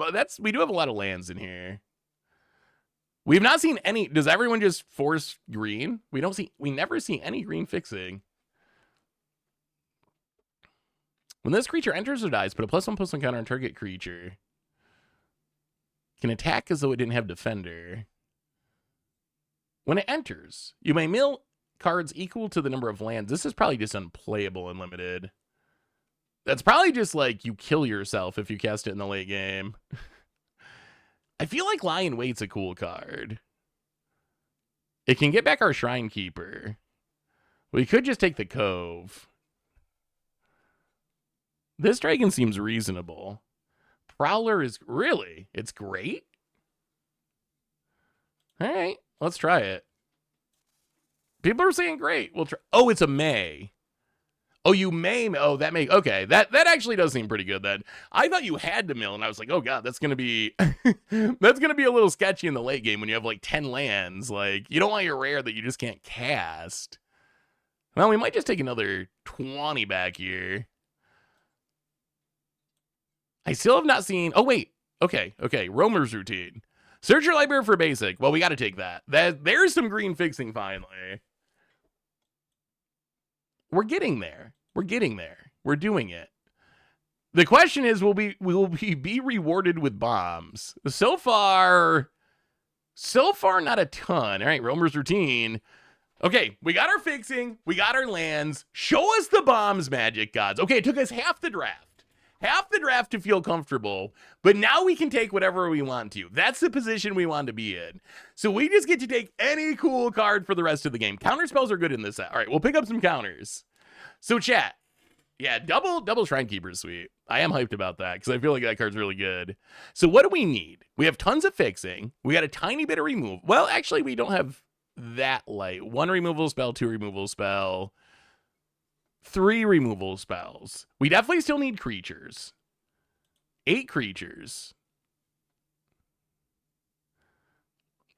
Some of the dragon enchantments would be spectacular. We haven't even seen a rhino yet. I would snap off a skirmish rhino. Oh, so quick if we found one. When this enters, I mean, search your library for basic land. All right, we'll take that. I think that's better than another Teamer Devotee. I mean, our fixing is like kind of S tier, I think. Or at least like A tier. I feel like our fixing is going to be good enough. 4 duels, a globe, 2 roamers routines, 3 devotees, and a sentinel. Oh, we need some bombs. Earthcarver's good top end. Yeah, we have a lot of ramping. Like an Ugin would be unbelievable. Dragonback Assault would be great. Like any big bomby thing. I mean, you can always find room for a rhino. You can always find room for a rhino. I kind of feel like Heritage Reclamation is probably not that bad. But we can just take Strategic Betrayal, which seems fine. I kind of want Lion Weight. I feel like Lion Weight's actually a good card. This pack has kind of nothing. We'll take Seize the Opportunity. I don't think we're playing Seize in this deck. Spectral Denial, we might actually play. And then Earthcarver. All right. Well, okay, bomb. Oh, we got a mythic. We did it. We got a mythic. We finally got a mythic. It is probably the worst mythic that exists for limited. In Mox Jasper. I do not think we're going to play Mox Jasper. That's unfortunate. The Green Dragon is very solid. What do we think about Mammoth Bellow? Make a 5/5 and then you can harmonize for another 5/5. I mean, at pre-release, opening Mox Jasper is kind of awesome because they're worth a lot. On Arena in a draft, much less exciting. Yeah, we'll take the dragon. Man, I really want a dragon enchantment. This is where I'm hoping we get. Okay. Oh, thank you, Magic Gods. I was gonna say this is where we're hoping that we get some like 3-color bombs that the people next to us are in the wrong colors for. Shiko is a perfect example of that. Shiko is a 3-color bomb that our opponent just theoretically probably couldn't play in their deck. So we, thanks to drafting all these lands early, and all this fixing, we get to snap off the Shiko. I would play Corroding Dragonstorm. Not as good as the white one, but I would still play it. I would take this Teamer 20 back For some reason, I like saying 20 back. That's just, it's a cool sounding word. Ooh. Well, I mean, we found another rare. I've been working on a Sipsig ceremony deck, and it's super sweet. But I don't think it's much of a limited card. This is going to be Static Snare versus Glacial Dragon Hunt, basically. Exile target artifact or creature. I feel like Static Snare is probably better, right? I think Glacial Dragon Hunt's also really good. I feel like our fixing is going to be okay. Well, maybe we get a Glacial Dragon Hunt too. We could take a third Roamer's Routine. Yeah, we'll take the Dragon Hunt. How many creatures do we have? 11. Is this thing good? So 2 mana for a 2/2. Beginning come on your turn, target creature you control gets +1/+0. Yeah, kind of medium. All right, we'll take the Glacial Dragon Hunt. Return target creature to its owner's hand, harmonize. That seems fine. Whenever you cast your second spell each turn, this creature. Oh, this doesn't seem bad. 3 mana, 3/3. Cast your second spell, drain for 2. That seems reasonable. I don't think we can support Sharpshooter in this deck. You know, let's try the Stalwart. I kind of want a couple more creatures. Ooh, okay. So here's a moment of truth, Beg. What do you think of Corroding Dragonstorm, chat? Is this worth it? We have several dragons. When it enters, you drain for 2 and surveil 2. The other option is Dispelling Exhale, I guess. All right. We'll stay away from it. Well, stay away. My dreams have been shattered. Thank you, chat. 5 mana, 3/3. When it enters, bounce a creature. This has to be good, right? Isn't this always good? Or this effect, not this exact card, but these bounce creatures. I don't know about Double Strike Prowess. I kind of just want the Serpent. All right, more removal. Defibrillating. I can't say that word. Defibrillating. No, defibrillating current. Seems like our pick here. Actually, should I not pick it since I can't say it? Maybe that has to be the rule from the draft. If you can't say it, you can't draft it. Now, let's take another one of these Sentinels, I think. I mean, I think this deck is interesting. This gets back a non-creature, non-land spell. Okay. Sipsig ceremony. Well, let's see if our 5-color dreams actually pay off. Take you. We've built ourselves a pile. Defibrillating. There we go. Was that better? Hey, what's up, Joseph? How have you been? Good to see you. I feel like it's been a minute since I've seen you. 1-3? No, it can't be 1-3. I mean, if we won 3, then we have to do it again until we win at least 2. That would actually be kind of hilarious. A commander deck full of... That would be a good troll theme. Hey now, I pronounce some things. It's happened before. I'm a very good pronunciationer. What are we doing here? Wait, switch there. Yeah. There we go. Okay. So 3-3-3-3-1. We probably need more. Oh god, this deck. Okay. So this beautiful deck. This beautiful deck. So, fixing. I don't know if we need to play all those. Fixing. So that's going to be fixing. This is going to be removal. Removal. Fixing, removal. And then these will be our creatures. Removal. So we need to cut Yarion draft. I don't think we're going to cut black. Black gives us some good removal. Dragon's Prey, Lion Weight. I don't think the cost is going to be especially high. We have so much fixing that I think we can play like one black source. We definitely want more green because that's where a lot of our fixing is. Oh, these mana symbols. Okay. Red, red, red. Red, red, red. Red. Just counting up the mana symbols seems like a nightmare. What do we have the most of? White? Beyond green? Well, what are we cutting? What are our weakest cards? Wait, Prowler's not fixing. Oh yeah, that should be over there. And we have a bunch of dual lands, a decent amount. So we need to cut 6 cards. We can cut creatures. We have 15, so we can cut a couple. Oh, this is actually removal. And that's also... Okay, maybe we can cut some removal. We have a lot of removal. We have a lot of removal.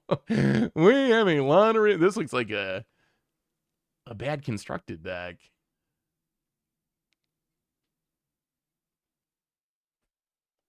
So if we can go down...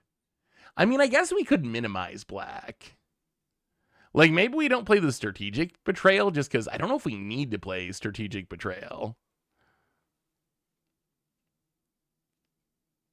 I kind of want to keep the counter. People have been saying the counter is really good. We can probably go down a Devotee. We can go down a Devotee. Go down maybe Narset's Rebuke. Nightcrawler, thank you for the raid. Welcome, welcome, welcome. Welcome, Raiders. We can maybe go down a Messenger. Is this Messenger any good? I guess we have a lot of good spells to get back. So just getting back removal is actually probably fine, or like the counter spell.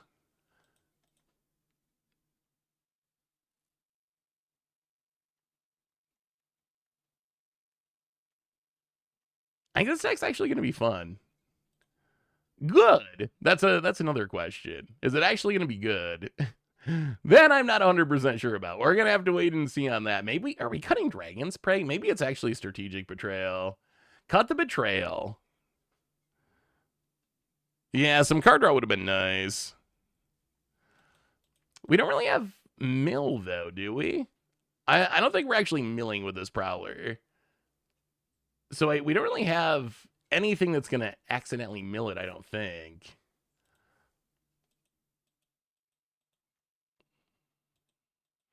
Yeah, I mean, the Roamer's Routine can get our swamp.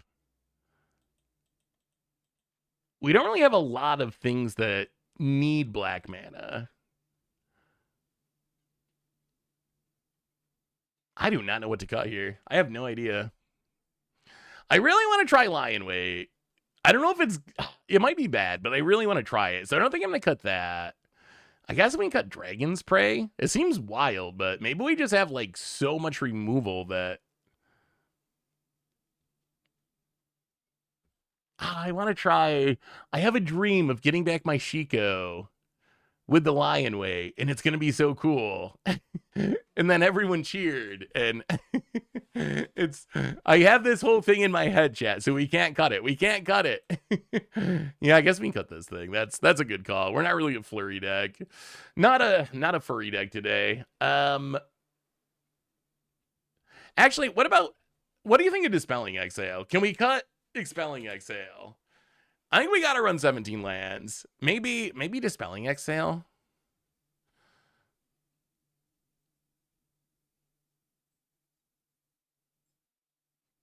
Yeah, let's try that. How about this? Let's run it. Actually, before we run it, we gotta look at the mana real quick. Is this mana correct? 3 plains, 3 islands, 3 forests, 3 mountains. So we do legitimately not have that much black mana. All of our dual lands make green. Big Gamer, welcome to the Fishbowl. Thank you so much for your subscription. Big Soup, thank you. Do we have double color of anything? We have double green, and that's it. Everything else is single color. All right, let's go let's go down one mountain. Down one plains. Let's go down one plains, up one swamp. We'll go 2-2. All right, let's ship it. Here we go. Hey, thank you for the bits, Rex. I appreciate it. Good to see you. Big ups to you and your whole Goldfish team for being awesome. Have a good day and best of luck in your games. Well, Callie Bun Streams, thank you for the kind words. I hope you have an amazing day too. Hey, Seth, I built this deck yesterday. I want your thoughts. I was thinking that I could try it for an against odds or a stream one day. Would you open to be trying it? Seems like it might be right up your alley. Well, Badger, I can never promise anything without looking at the deck first, but I'm always open to playing viewer decks if they catch my eye. Ooh, Elspeth and Ugin, and some Ether Spark action. That looks sweet. Actually, how is it felt? That's an interesting looking deck. Very interesting looking. Doubling Simulacrum Synthesizer token seems kind of wild. That actually seems pretty good. Wow. Almost an $800 standard deck too, $750. All right. Well, that looks like a hand. Double Shrine Keeper. Our mana actually looks kind of fine here. All right, opponent. Can you beat our 5-color pile? Yeah, I'll definitely keep it in mind, Badger. Thanks for sharing it. I mean, they had a CDH tournament with 40-ish players in Denver that people only played Fubs the Fool. The event was put on by Kevin Ballman. The tournament was called Only Flubs. I think that's super sweet. I wish we would do more of that. I would love to see more of that.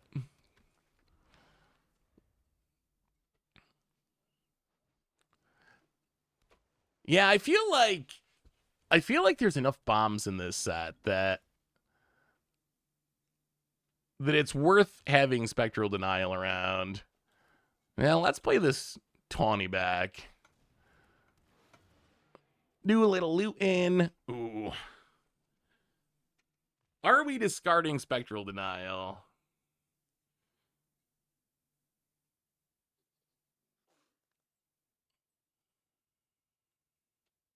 I want to discard a land, but I also want to get to these Shrine Keepers on time. You know what? We're gonna discard a land. We're gonna do it. We're gonna do it. We're gonna be greedy. We're gonna discard a land. Hopefully that's good. Hey, what's up, Trainer Blue? Good to see you. Good to see you, opponent. All right, we draw our land anyway. Well, I guess we go attacking. If our opponent wants to trade both their creatures, I'm kind of fine with that. And Shrine Keeper's coming down next turn, opponent. Can you beat a Shrine Keeper? Oh, okay. I am glad we held on to the Spectral Denial. Whoo, that would have set us way back, and that would have blocked the Jeskai Shrine Keeper. Now we're off to the races, though. Land. Haste up that Shrine Keeper. Get in, hit ya. 5 colors. 5 colors is the way. 5 colors is the way forward, I think. And opponent. Scoops it up. I think against odds tournament could work just on a trust system. If it's all viewers, I would trust them to bring sauce, not meta. That's 100% true. I think if it was a viewer thing, I think it would be easy enough to be like, hey, playing against the odds deck, and people would just do it. If it was gonna be with like strangers or a like outside the community event, then it would be a little tougher. Although on the other hand, you never know. There might be someone. I could see Crim. I could see Crim showing up with Grixis control or something and just countering all of our cool spells. I could see that. Yeah, we got away with discarding that land somehow. Ooh. And now we see the downside of playing 2 swamps in the deck. I think we trust that we're gonna draw green mana. Yeah, we're good. We're gonna draw green mana, right? It's happening. All right, never punishes the theme of this draft. There is our forest off the top. I've been building this deck for a monthly Modern tournament. What do you think? How is Modern been since the last bannings? I've been so busy playing new standard stuff. I haven't really played much modern lately. Well, let's get our ramp on. Let's play a mountain and roamer's routine for a plains, and our mana just about perfect. So I built this deck for a modern tournament. Let's actually, you know what? Roamer's routine kind of feels good. So you ramp on 3, and then you get the extra land, and you just get to ramp again the next turn. That actually seems pretty sweet. We have done it. We have the full Momir mana base, one of each basic. We'll grab another forest to go with our Prowler. Island for our opponent. And Ambling Storm Shell. When it attacks, put 3 stun counters on it. Draw 3 cards. Whenever you cast a turtle spell, untap it. All right. So I guess we have to spend our life killing this Storm Shell. Unfortunately. But we don't really want our opponent to start drawing a bunch of cards. So yeah, sorry, turtle. That is a funny card. I'm glad they put the callback in there to Meandering Tower Shell. Sonic Shrieker.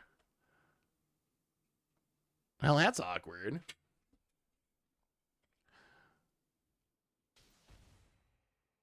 All right, we'll discard our swamp. These uncommon dragons are actually pretty good.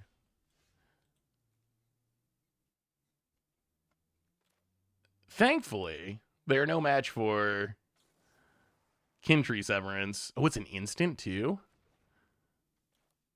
Actually, they're tapped out. We're just going to do it now. Let's sever this Sonic Shrieker. And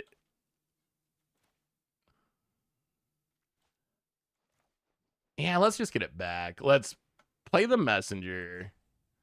Oh, wait. Red, blue. Oh, we need white. All right, so no white. Let's play that. And just put the Kintree Severance back on top. Play the island. All right, Dragon dealt with. So build this for a modern event. What do you think? Big balls, eh? Great ball. Ball lightning, groundbreaker, lightning skeletal, risen reef. I mean, I remember playing a deck like this years ago. It's really funny and it's really fun. Whether or not it's actually like that good, well, let's just, I guess, keep severing away these dragons. Sever your dragon, get in, hit ya. So here's the question, chat. Do we mill? Do we mill 8 Magic the Gathering cards? We don't really have ways to use our graveyard, but it does power up its ability after it dies. We have 25 cards in our deck. You know what? Oh, I think we say no. I think it's a no. It's close. I think there's an argument for it just because of the renew mode. Well, let's get in there, hit you. About it. Static Snare. Gets rid of the Prowler. Now let's play the Globe. And play the Stormbrood. Blow up the Snare. Get back the Prowler. And we're out of cards, but I feel like we're in kind of a good spot here. About it, scoops it up. And 5 colors. Still pay it off. The deck looks really funny. Now that we're dead, now that we won, we can mill. We're rewarded by being able to mill. Wait, why would we mill there? All right, 2-0. So yeah, decks like this are really fun. I would say it's definitely an against odds deck. It'll depend on how how spiky your local Modern tournament is.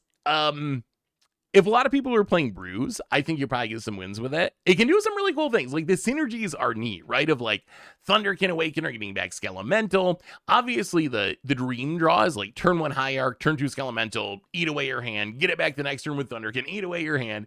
So there are definitely really cool synergies there. Is it going to line up with like the strongest decks in the meta repeatedly? It's been a while since I've tried it. Probably not, though. But I do think you can get some wins with it, and it does look super fun. Do you think they should add ante to every Fortnite arena for April Fools? It would be really funny. It would be hilarious. But I think people get very salty. Could you imagine, like, Wizards is so petrified of anyone losing their decks and their cards. Like, they don't want to ban anything. They're rotating slower. It would be so funny, but I can't imagine them actually doing it. Because if they're too worried to ban Monstrous Rage because people are going to be salty that their deck got banned or whatever, or that their deck didn't last long enough, there's no way.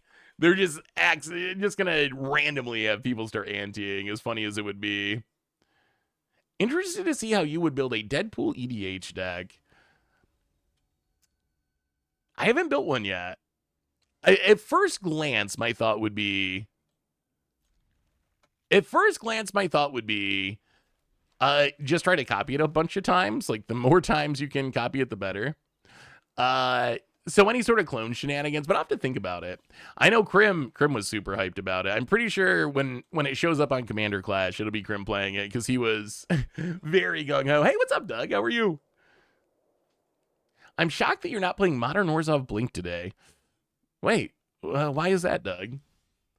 Does it just seem like a me kind of deck? Well, that's Roamer's routine. Snag us a Forest, Island, Plains. I guess we get our Swamp. I guess that's all we're missing is a Swamp. Well, grab a Swamp. What is red and bad for your teeth? A brick. So true. Yeah, I think let's Glacial Dragon Hunt.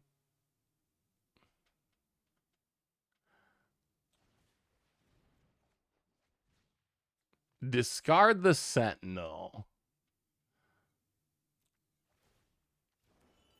Kill the Conqueror. And yeah, we can't cast anything else. Play the Island Pestered. My friend and I are actually playing casual 60 card kitchen table format with Andy. It's so funny. I never thought I would put Dark Pack in a deck. Oh, it does seem super fun. I actually kind of enjoy Anti. I don't think most players would like it, though. I think it's very unlikely to come back. Did they? Oh, I saw something. I didn't research this. Was there some like news in the EU recently about them like banning some sort of doing something with game monetization? Did anyone see this? I feel like I saw something come across my social media. I feel like I saw something about. Yeah, we're gonna say no again. I feel like I saw something about like the EU doing something. And I was wondering if it was going to impact Arena at all, or if it would impact us at all, because it seemed like a good change. So I think what I saw was like something about they have to display like real monetary values rather than the fake in-game currencies, which it seems like such an obvious positive for players, but it seems like I said, I haven't researched it in depth, so maybe I'm missing something hugely negative about it, but it seemed like a good idea. Yeah, that's seems like an issue. Even with Arena having like multiple currencies, it's very awkward, and it seems like it's done almost purposely to make players not be able to know what they're paying. So it seems kind of like almost intentionally deceptive. Huh. Now let's kill this.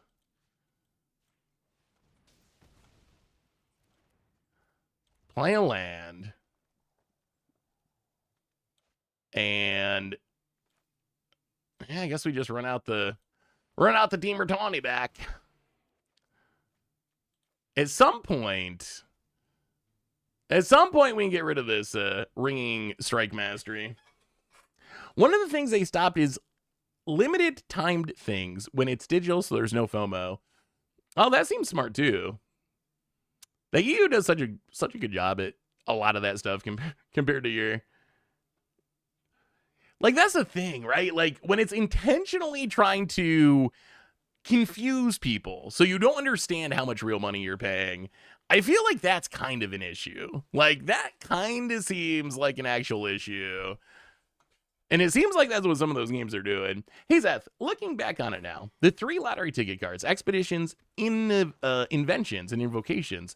Low-key, I love invocations, but how do you feel about them? Both the treatment and the distribution.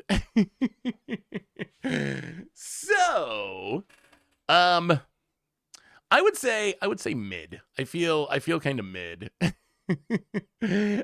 think that if I was gonna tier list them, invocations, stylistically, aesthetically, are my least favorite.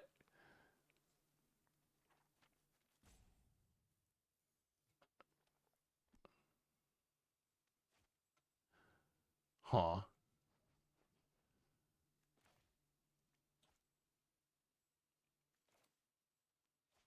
Well,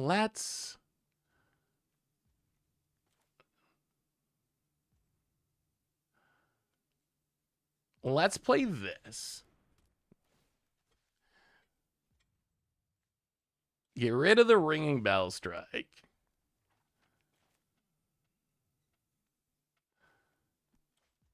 One, two, three, four, five.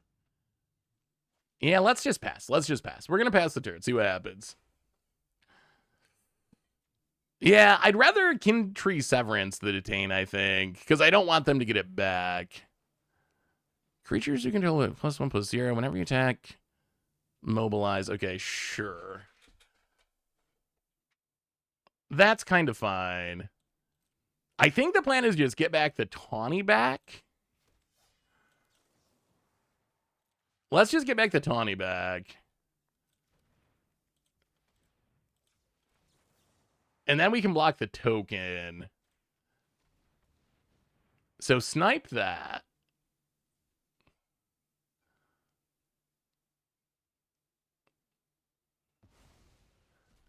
Get back the Tawny back. Do a little looting. Hopefully get rid of this mountain.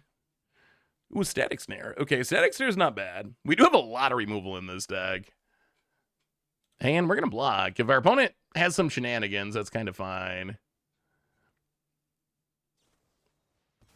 Duty Beyond Death. Huh? Sure, I guess. Well, I mean, we're going to smack you. We're going to smack you with both of opponent down to 9. I guess they wanted to get out of range of us being able to kill it with a Glacial Dragon Hunt. I mean, so far we have not lost with our 5-color deck. Ooh.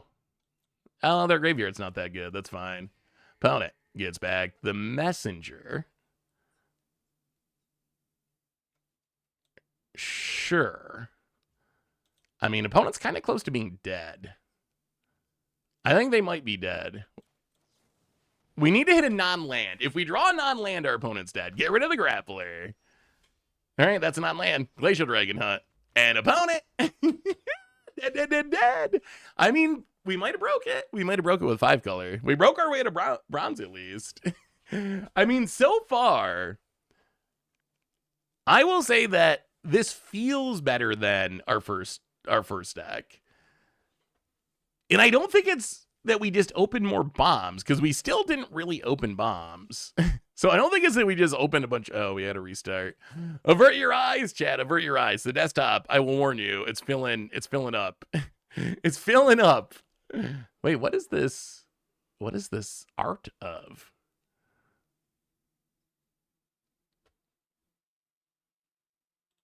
Wait, what is the art? St. Joseph's Lighthouse. Interesting. I know, it's almost, once this section over here fills up, then I got to start deleting stuff. Yeah, it looks a little cold. Just a bit. Have you ever played the arena sealed events where you could win a booster box? Would be fun to win one and open it on the channel. Ooh, that is a cool idea, Badger. Although, I honestly don't think I have heard so much from people on social media, on Reddit, different people, including people that are not just like random people that I kind of know, talking about not getting their booster boxes. Like, I just saw people this morning talking about how they haven't got their foundation booster boxes. And foundations was what? November? So it's been a while. So I think that is a bit of a concern. So that would be my only worry. It would be fun though. That'd be a cool video, right? If we did the event, won a booster box, and then opened it. That would be a super sweet video. I don't know, what do you all think of the old lottery cards? Invocations, inventions, masterpieces. Oh, that is a pretty good draw.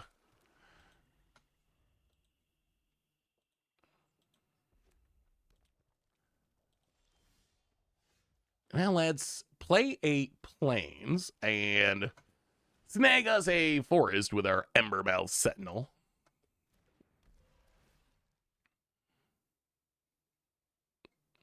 I also saw the funniest and saddest part of the whole thing is not only are people not getting their booster boxes, but then they were also getting tax bills from WotC, essentially valuing the boxes at $250 a piece.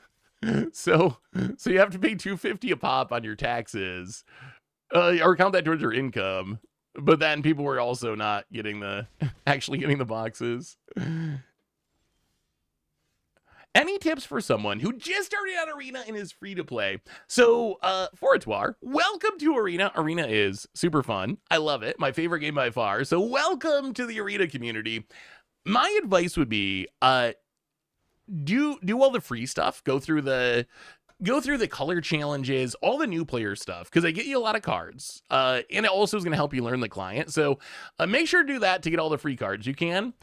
And then I think that the best thing to do in Arena, if you're brand new, is decide on a deck that you want and work towards that deck.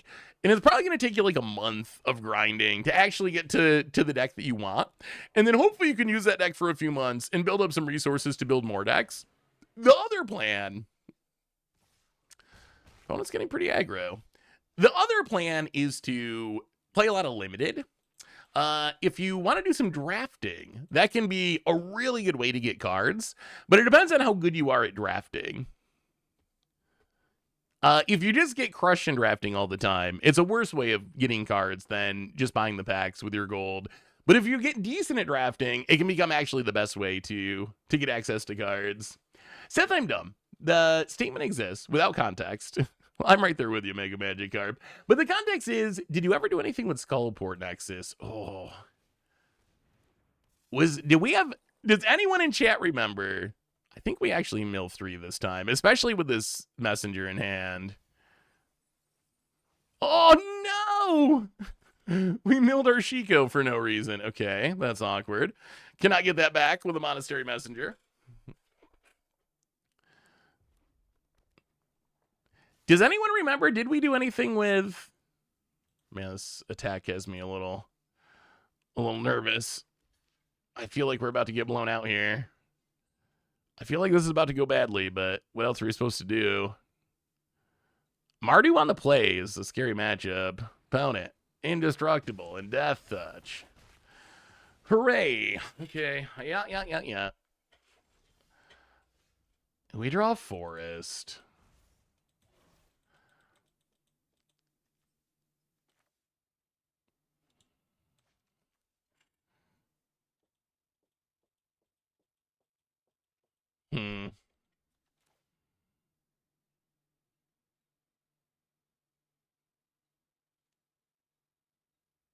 So we can't do both. Well, let's play a forest.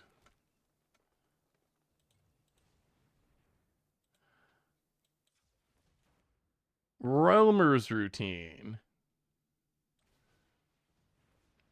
To get a mountain. And I think we just pass and Kintry Severance.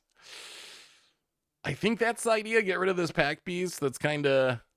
Oh, our opponent had a really good start, didn't they? I didn't realize this was a 6-drop. And it draws a card. It's a pretty good reward for going super wide. Yeah, I know. A Lion Weight would be so good here. And then we can mentor a Monastery Messenger at back. About it. Attacks. Well, I mean, we got to sever this pack beast because it was killing us.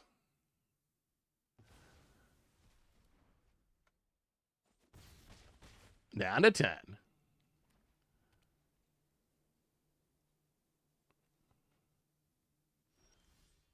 Ooh, all right. Tawny Back's good. Tawny Back is not bad. Let's play the Tawny Back. Do a little looting.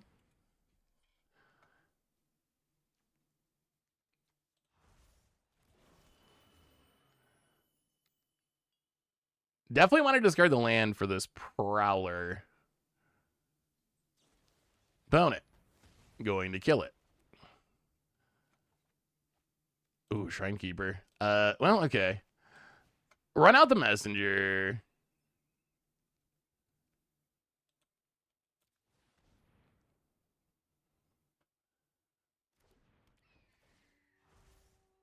Get back the Severance. And, well, pass the turn. Hope our opponent's about out of pump spells. Wait, no arena sound. Wait, can you hear me? You can hear me, right? Oh, I see. All right, hang on. It's a... Let's see if it'll let me change these settings as we're live.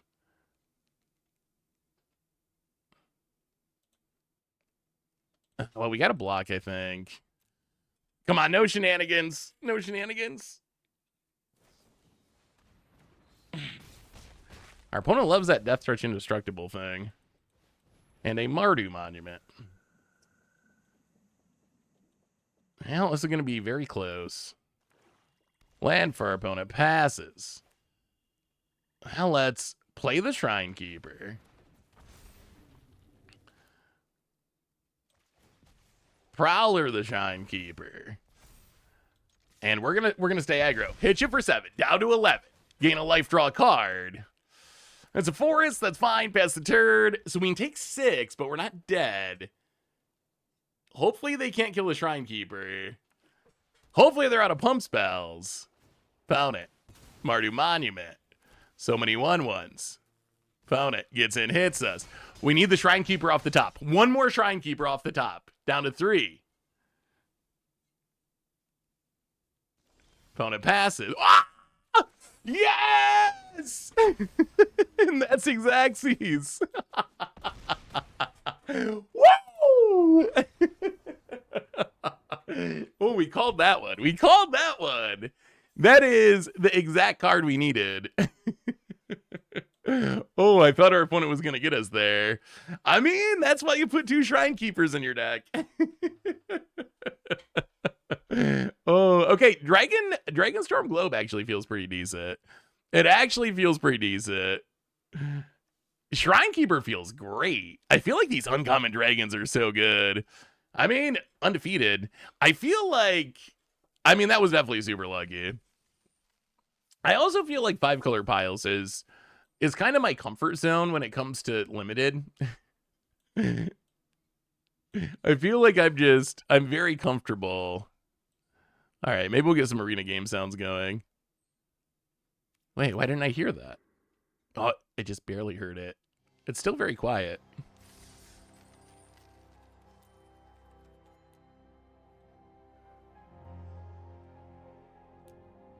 Do you hear a little arena music now? Did we fix it? Is it super loud? Is it way louder than me? Shrine Keeper seems really good.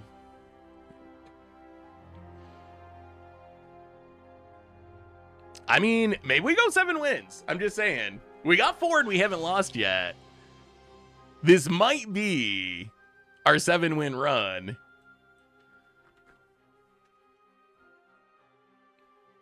Oh, I don't think I usually have the music on. This music annoys me. It's been so... I always turn all the music off on Moto and Arena. I don't remember if it goes during... Does it play during the game too? On MTG Arena, 1 gem is approximately 0.005 USD, and 1 gold is 0.001 USD.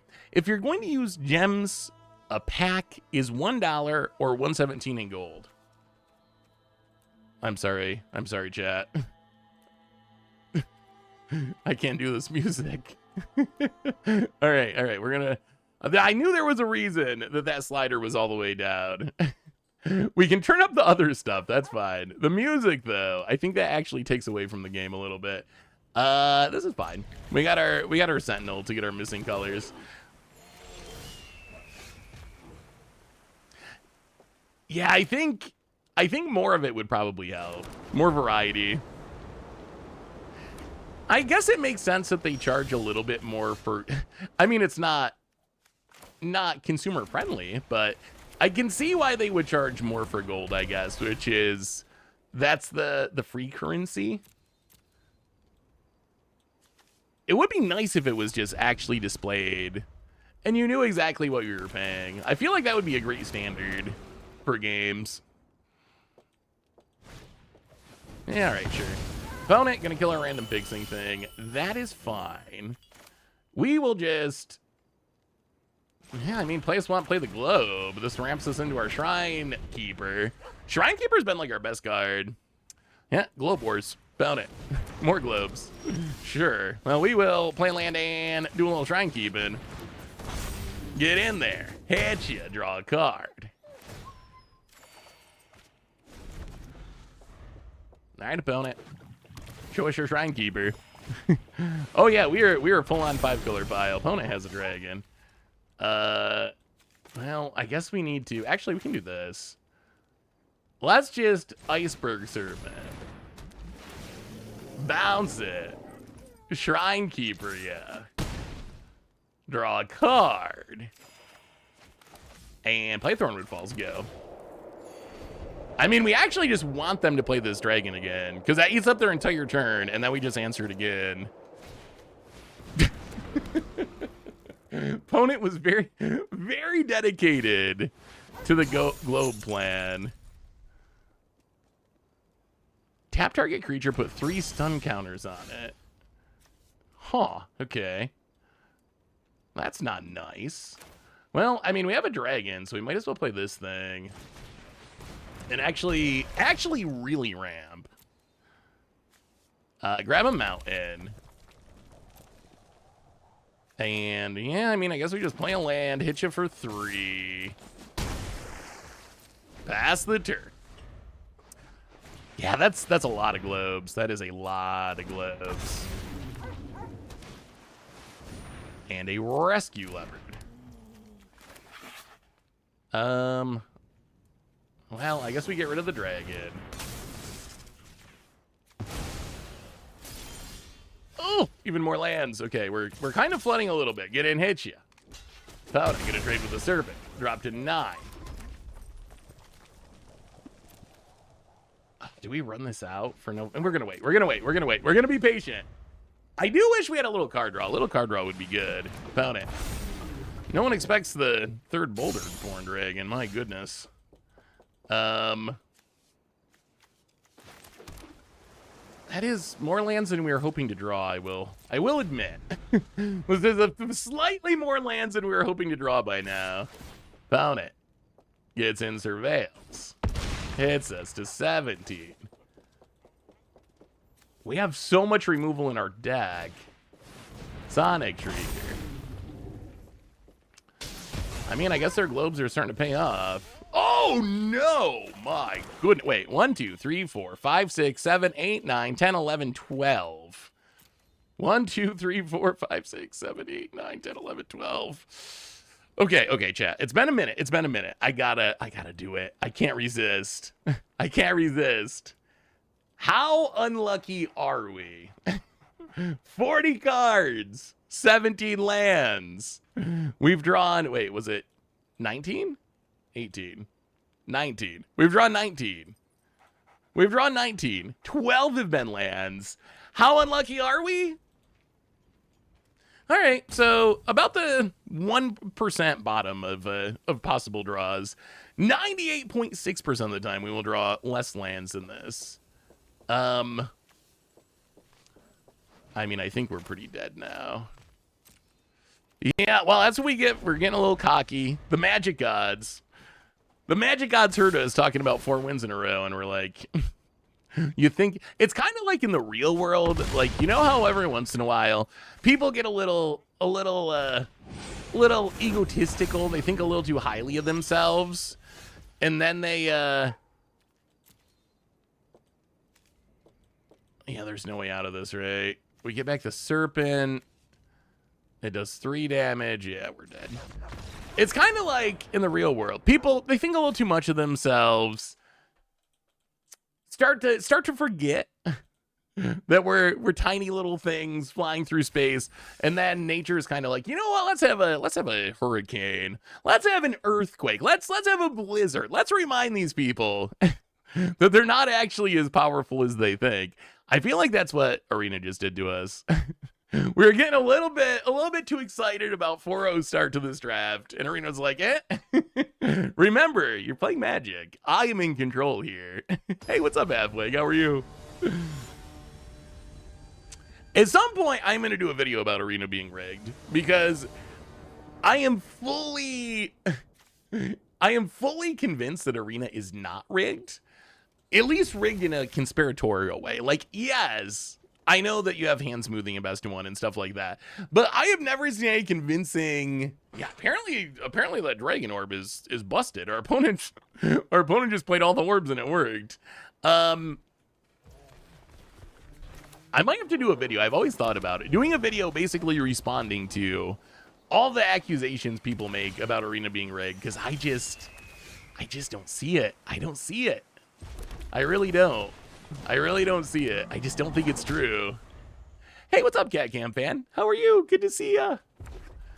Opponent Mountain and Reverberating Summons. What does that do? Beginning of each combat, if you've cast 2 or more spells, it becomes a 3/3. Let's play a land. And yeah, let's get down this 20.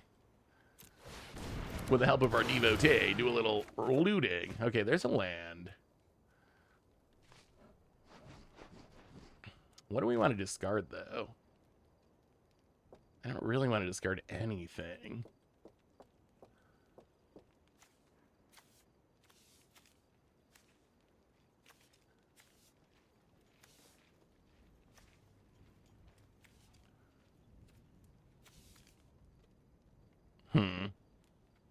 I'm actually tempted to discard the Shrine Keeper just to lie in wait it back. Because we don't have anything else going on. I think we actually do that.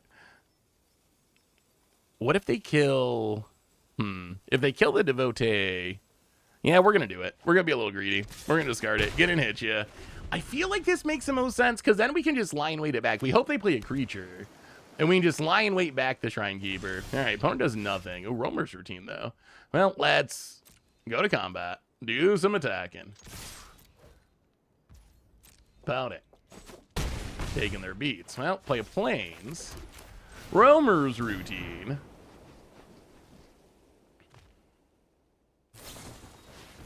Alright, seize the opportunity. Sure. We will grab our missing island. Opponent gets... oh, the stun counter thing and a Jeskai Devotee.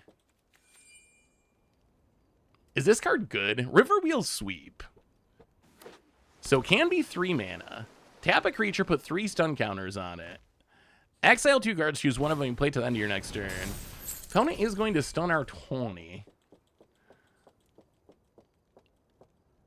Oh, now I wish we had our Shrine Keeper. Okay, maybe the discarding...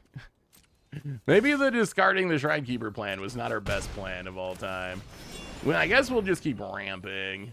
Grab a forest, play the Rugged Highlands, gain some life. Why are all Tarkir cosmetics on Arena?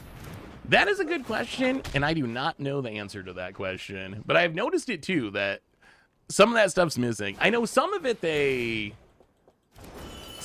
hold back.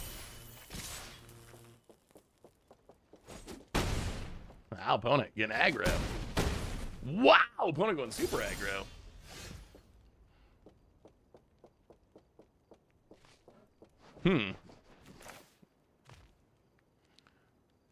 I'll play the land. And I mean, I guess we just... Actually, let's just get rid of this thing.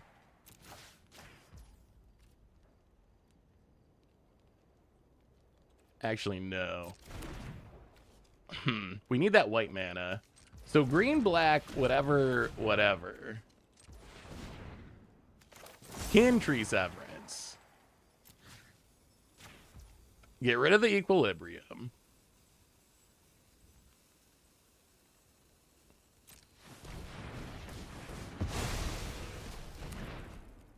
And hit you with a Devotee.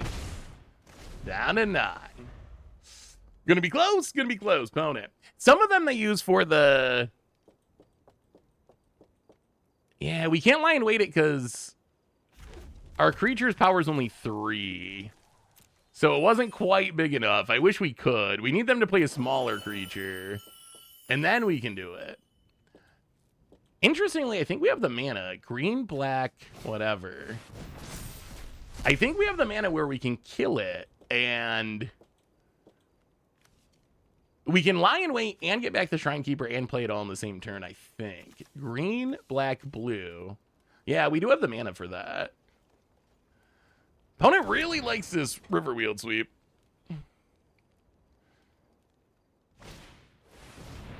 Moan Exhale. Okay, sure.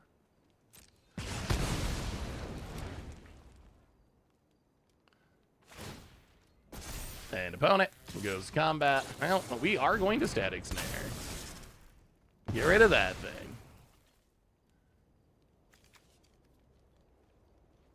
Now I think, man... Alright, opponent's just gonna draw. We draw nothing. Well, we deal 0 damage, but I think it's worth it. Wow. Oh, this card sucks.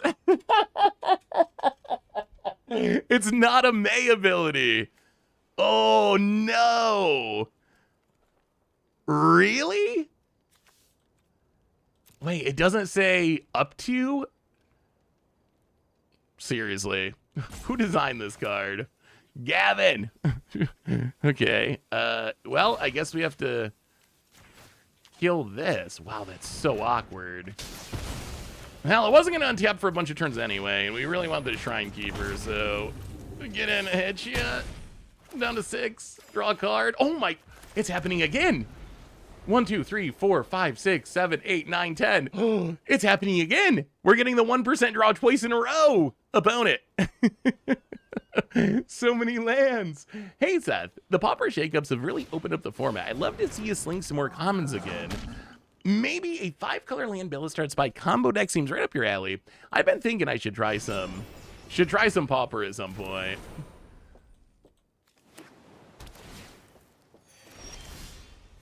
Ooh, a counter is actually nice here. All right, get in, hit ya. Down to 4. All right, there's land number 11 past the turn. All right, well, we just need another Shrinekeeper off the top. Yeah, we never saw ourselves coming with that Lion Weight. I can't believe it doesn't say up to. It seems so obvious that it would say up to.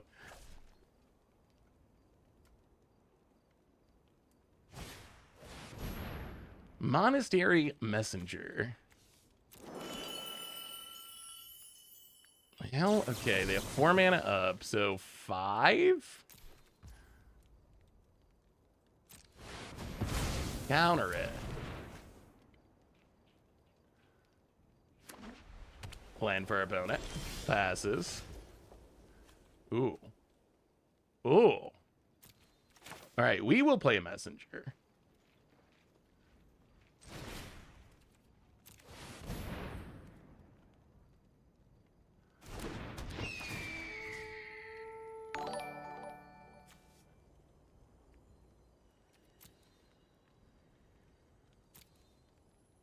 What do we get back? Oh, what do we take here? Hey, welcome, Raiders! Eli Eldrazi! Hopefully y'all had a great stream. Welcome, welcome, welcome. We are trying to figure out. Yeah. The question is, do they have interaction? So we get back to Lionwade, I think. If we can get in with the Shrine Keeper here, it's absurdly good for us. Get in with the Shrine Keeper.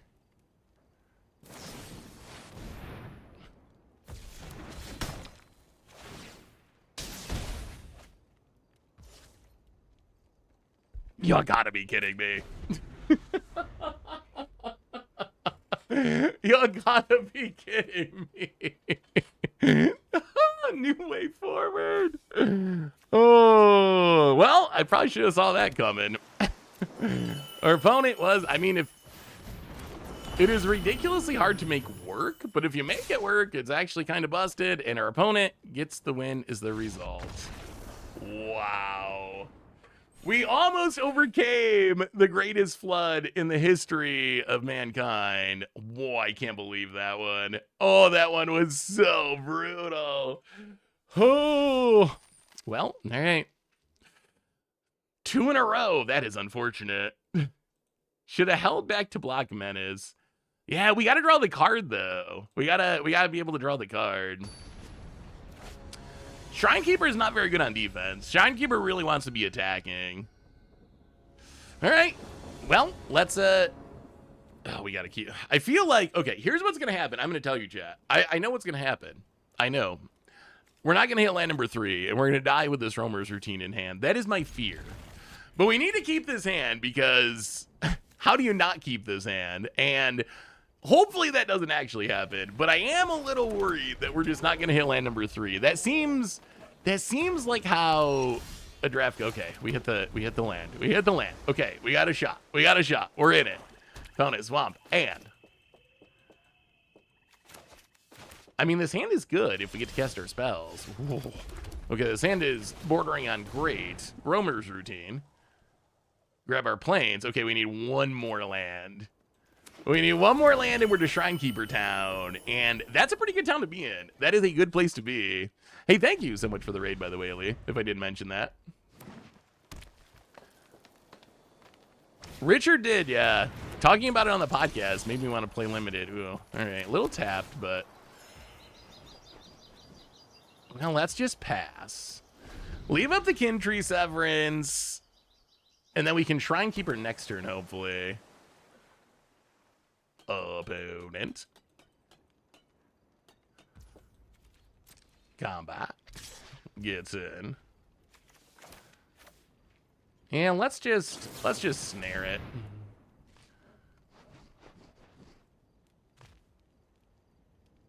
If our opponent wants to counter, that's kind of fine, because then it clears the way for the Shrine Keeper, most likely.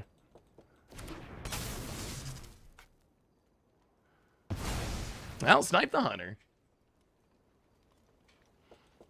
Yeah, this hand's pretty good. This hand's pretty good. Gurmag Nightwatch.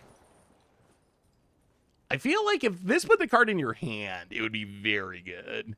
The fact that it only puts it back on top, I guess it's still okay if you want to fill the graveyard, but it does make it quite a bit less good. Well, let's play the Shrine Keeper. Get in there. Hit you. And land, please. All right, there's our land. Play the land past the turn. Yeah, don't worry. I've already been working on New Way Forward. There's one coming up. There's one coming up. A deck I'm working on for the YouTube, and it's hilarious. New Way Forward might be my favorite bad card from the set. It is brutal to get got by it in limited, because how do you play around it in limited? But so that part is kind of brutal. Opponent gets some hits. Well, I mean, We could kill things. Do we care about killing things? Does that matter to us? We could also just Shrine Keeper. When a creature you control with a counter on it deals damage.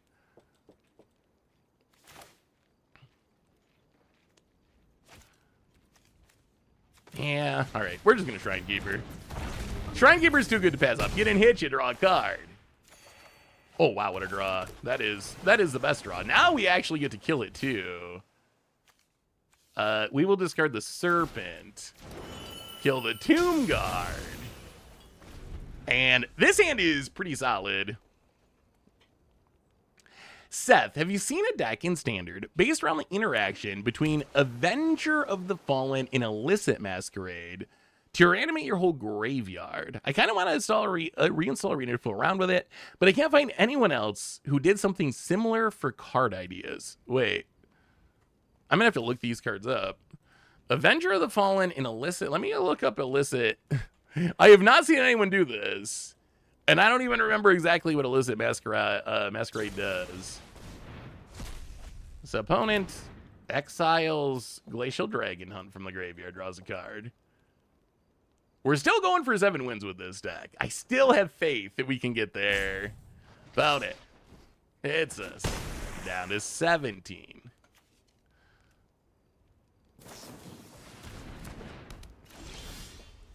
Well, okay. That makes our choice kind of easy. So we will just play the land. Disruptive Stormproof. Blow up that silly enchantment. What are you barking at, Bear? Bearby. Bear. What is he barking about? Oh, Bear's freaking out about something. I mean, plus being able to keep getting in is pretty valuable here. Bounty gonna hit us for 3. Sure. Down to 15. Wait, so what is... Here, let me finish this game. This game's gonna end quickly, and then I'll look at Illicit Masquerade. I'm curious what the synergy is, because I can't even think of it off the top. Oh. All right. Ambling Storm Shell.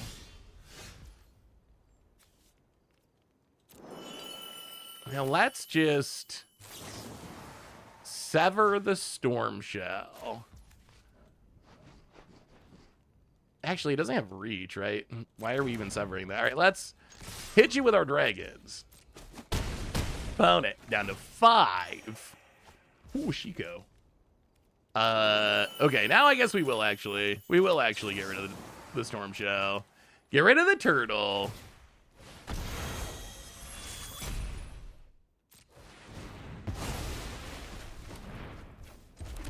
Play the land past the turn. Does Bear eat small animals and try to bring them inside? He seems like a big enough dog to try.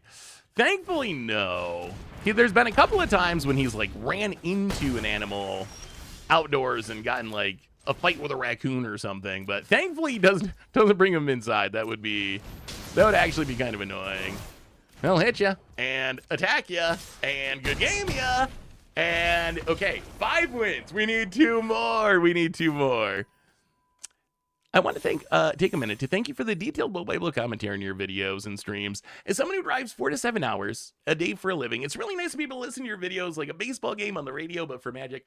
Hey, I'm glad that's helpful, Joe. I actually do that because I also enjoy watching videos that way. Like YouTube videos that I can listen to like podcasts, I kind of appreciate that, so I can listen to it if I'm driving. All right, what is this combo? Illicit Masquerade. When it enters the battlefield, put an imposter counter on each creature you control. Whenever a creature you control with an imposter counter on it dies, return up to 1 target other creature from your graveyard to the battlefield. And this was comboing with what? Avenger of... the new black 3-drop, right? I'm so confused. What is the synergy here, Halfwing Steed? So Death Touch Mobilize. So it makes a token for each... it makes a 1/1 warrior when it attacks for each creature in your graveyard.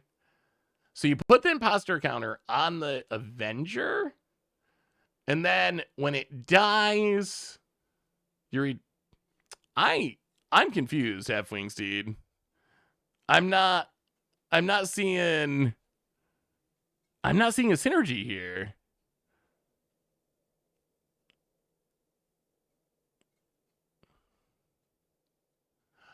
Oh, I see. So you're not trying to get a counter on Avenger of the Fallen. So the idea is fill your graveyard, attack with Avenger of the Fallen to make a bunch of temporary tokens, post-combat, Masquerade, counters on the tokens, they're going to sacrifice, and then you animate real things. Okay, that actually makes, that actually makes a lot of sense. So we don't actually care really about putting the counter on the Avenger of the Fallen itself. It's about getting on the tokens. That's actually a super... Wait, mid-combat? Oh, you can do it mid-combat. Yeah, it has flash, so you can do it mid-combat. That is cute. That is a cute idea. This sounds like a fun against odds idea. I had not even thought of that. I hadn't thought about that at all, but that does sound like it would be really hilarious when you can pull it off. That does sound sweet. I'm gonna have to try to build around it now. That is a cool. I've never seen. You saw someone playing it on Arena. I've never seen that synergy before. This is the first I have seen it or heard of it. That is a super cool idea. Yeah, that is the challenge.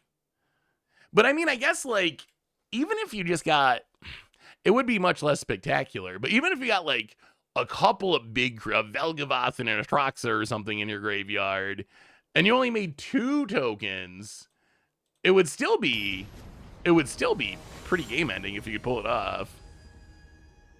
Mobilize Masquerade. That sounds like a Commander Precon deck. I could see Wizards selling a Mobilize Masquerade deck. That sounds exactly like something that would exist. All right. I mean, this hand's actually kind of perfect. We don't have any bombs, but we will draw our bombs, and we get a bunch of fixing and a bunch of removal to stay alive. So. Yeah, I'm gonna have to try to build that. That does sound really cool.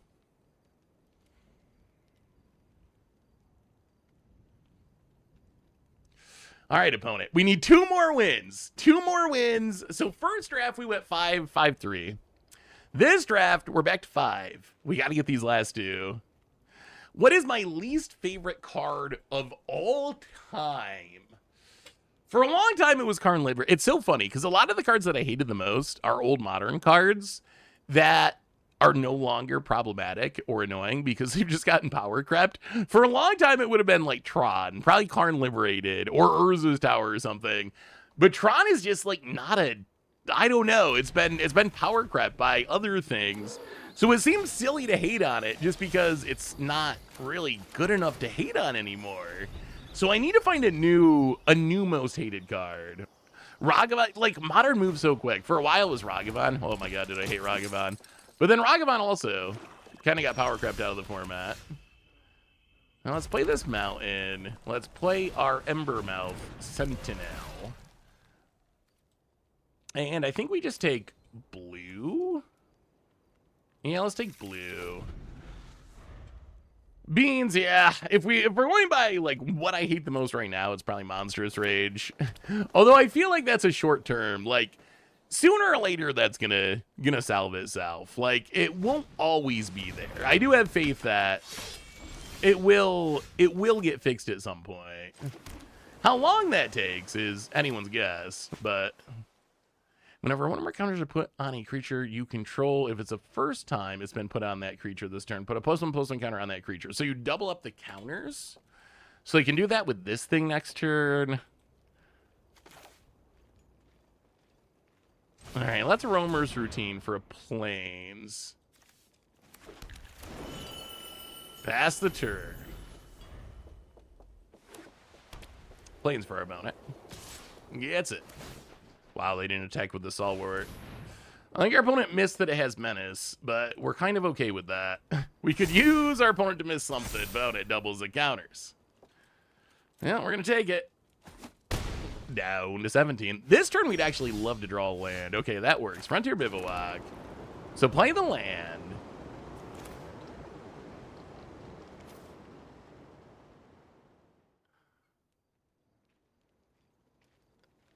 Play the Detainment.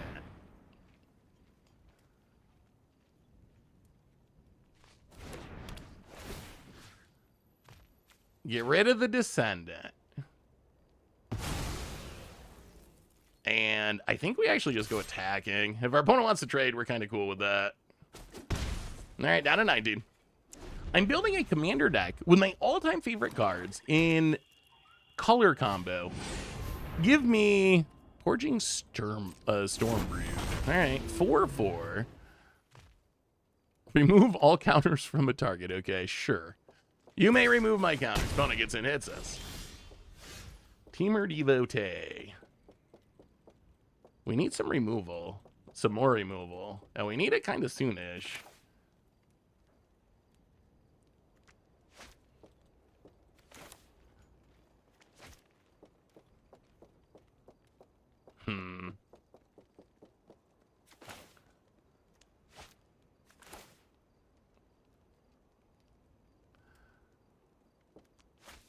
Oh, yeah, I mean, I guess we gotta play the Devotee.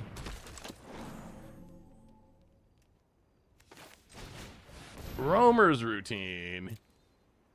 Red, red, blue, blue. So I guess we gotta take black. Take a black source. Pass the turn! Hope we don't die, but I feel like we're kind of far behind in this one.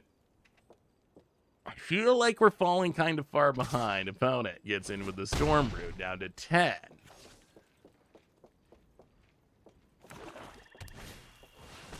All right.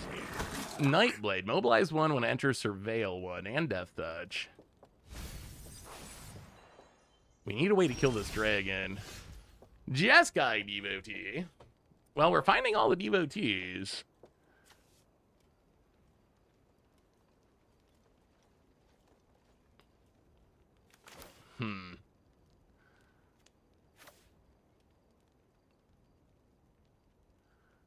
Well, let's play the Devotee. And I guess we just have to pass and leave up the counter? Yeah, pass and leave up the counter. We might be dying. We might be dying. I haven't listened to the Final Fantasy. I've heard, like, a song, but I haven't listened to, like, the entire soundtrack yet. Found it. Getting it. Well, trade and trade. Down to 6.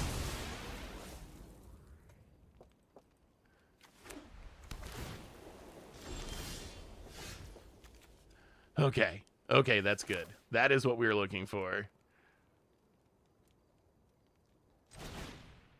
So let's current the Storm Brood.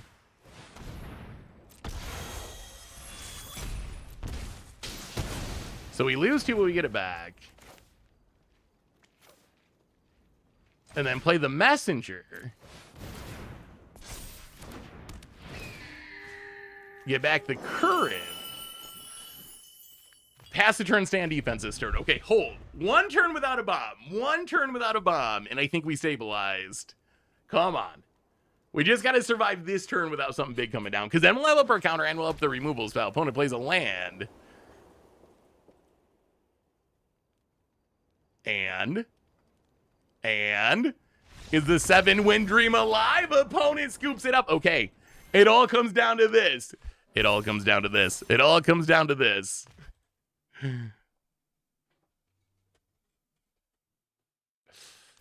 Oh, is it that big? I was thinking like Final Fantasy VII soundtrack or something. Apparently the Goldfish Crew is going to make me play some Final Fantasy.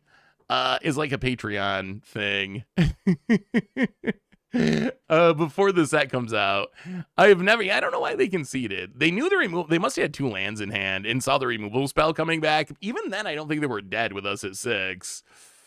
All right. Well, here we go. For the 7 wins. Has anyone ever informed you of the Black Mages, a prog metal band that covers Final Fantasy songs with Final Fantasy's main composer on keyboard? I've never heard of that either. Interesting.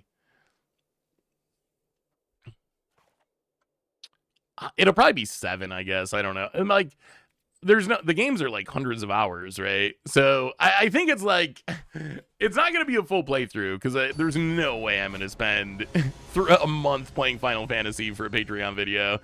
So it'll probably be like an intro.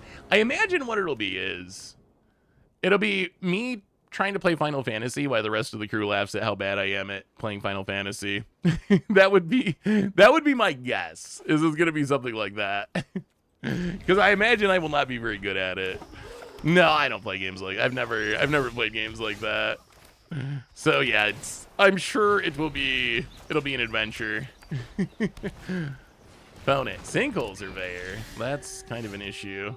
Oh man, and we can't even kill it? Oh, that's doubly an issue. Well, let's play a land. Run out the Sentinel. Man, are we gonna lose our 7th win to a 2-drop rare that we can't kill? This thing does snowball. Unfortunately, Kintree Severance can't get it. I mean, it costs our opponent some life, but...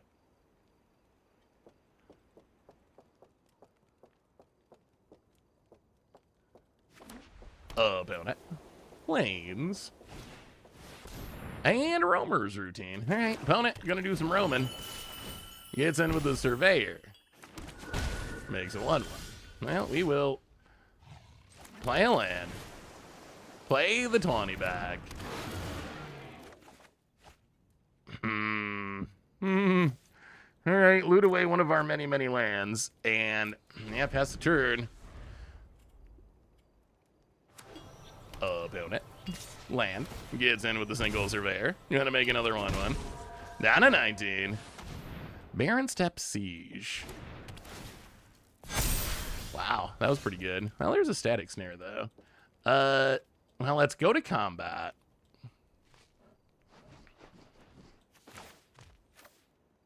Play the land. Go to combat. Get in with... I guess we get in with both. Do some attacking.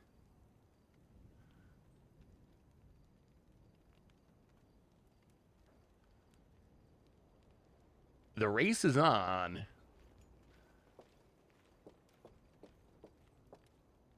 So we need to deal with the siege. Found it. I'm going to take the beats down to 13. All right. Well, pass the turn, see what happens.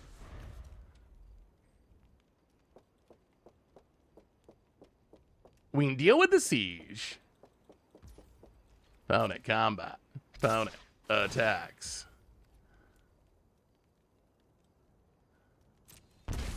Down to 12. Makes a 1-1. We'll take the 2.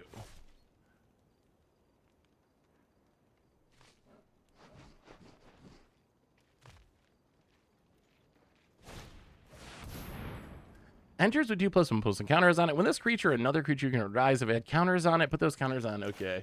Well, we need to get rid of the siege.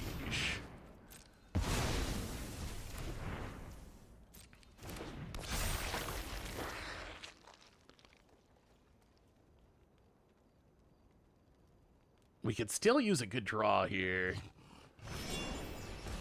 Wow, they're going to tap it. Okay, Roamer's routine. Taps it down, gets another land. Come on, deck. Come on, deck. A Shrieker would be good. We can answer something. It's probably got to be this. It's probably got to be this Herfer, whatever it is. Probably going to gain a life. Up to 13. Passes. Ooh. Oh. Oh. Oh, that's a draw. That's a draw. That's a draw. That's a real draw. Okay, so.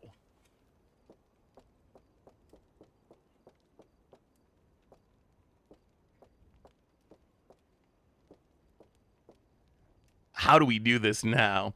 Interesting video idea for you. What if you ranked each core set and measured how it impacted Eternal formats? How much help get a new players? Ooh, and if the sets were interesting, I actually think that could be fun. I don't know how many people...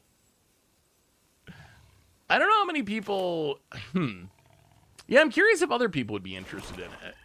But I think that would be super cool. So how do we do this most efficiently?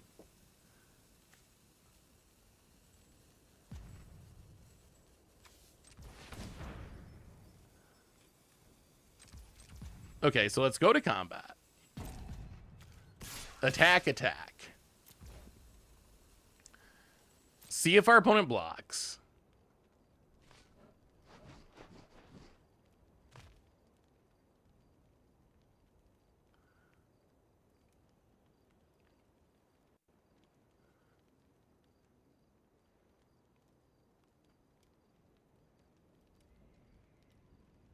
So the question is, because this thing, the host puts the counters from other stuff onto different creatures.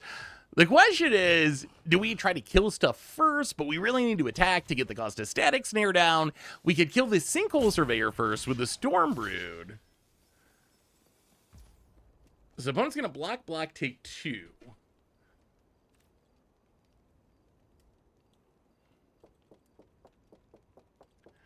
Is there a world where we save the Tawny back? Probably not. I think we got to let it go. So those trade off. Kill them both.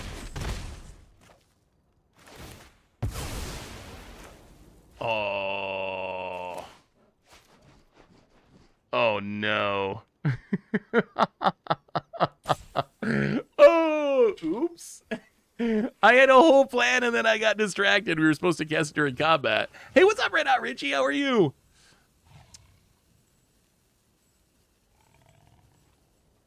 Yeah, that counts as a putt. That counts as a putt.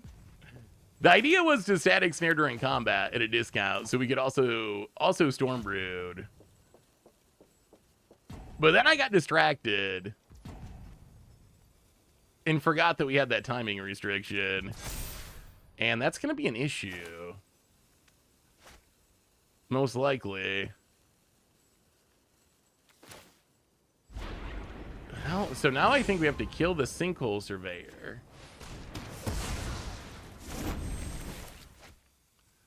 Opponent gets to put counters on things. Roamer's Routine. We might still be okay. We might still be okay. We might. What color do we need the most?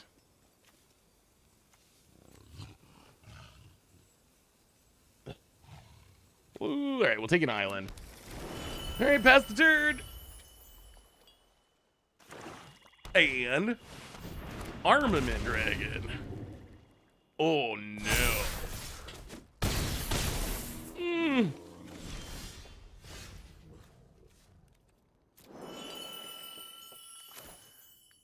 Well, we can play Shiko.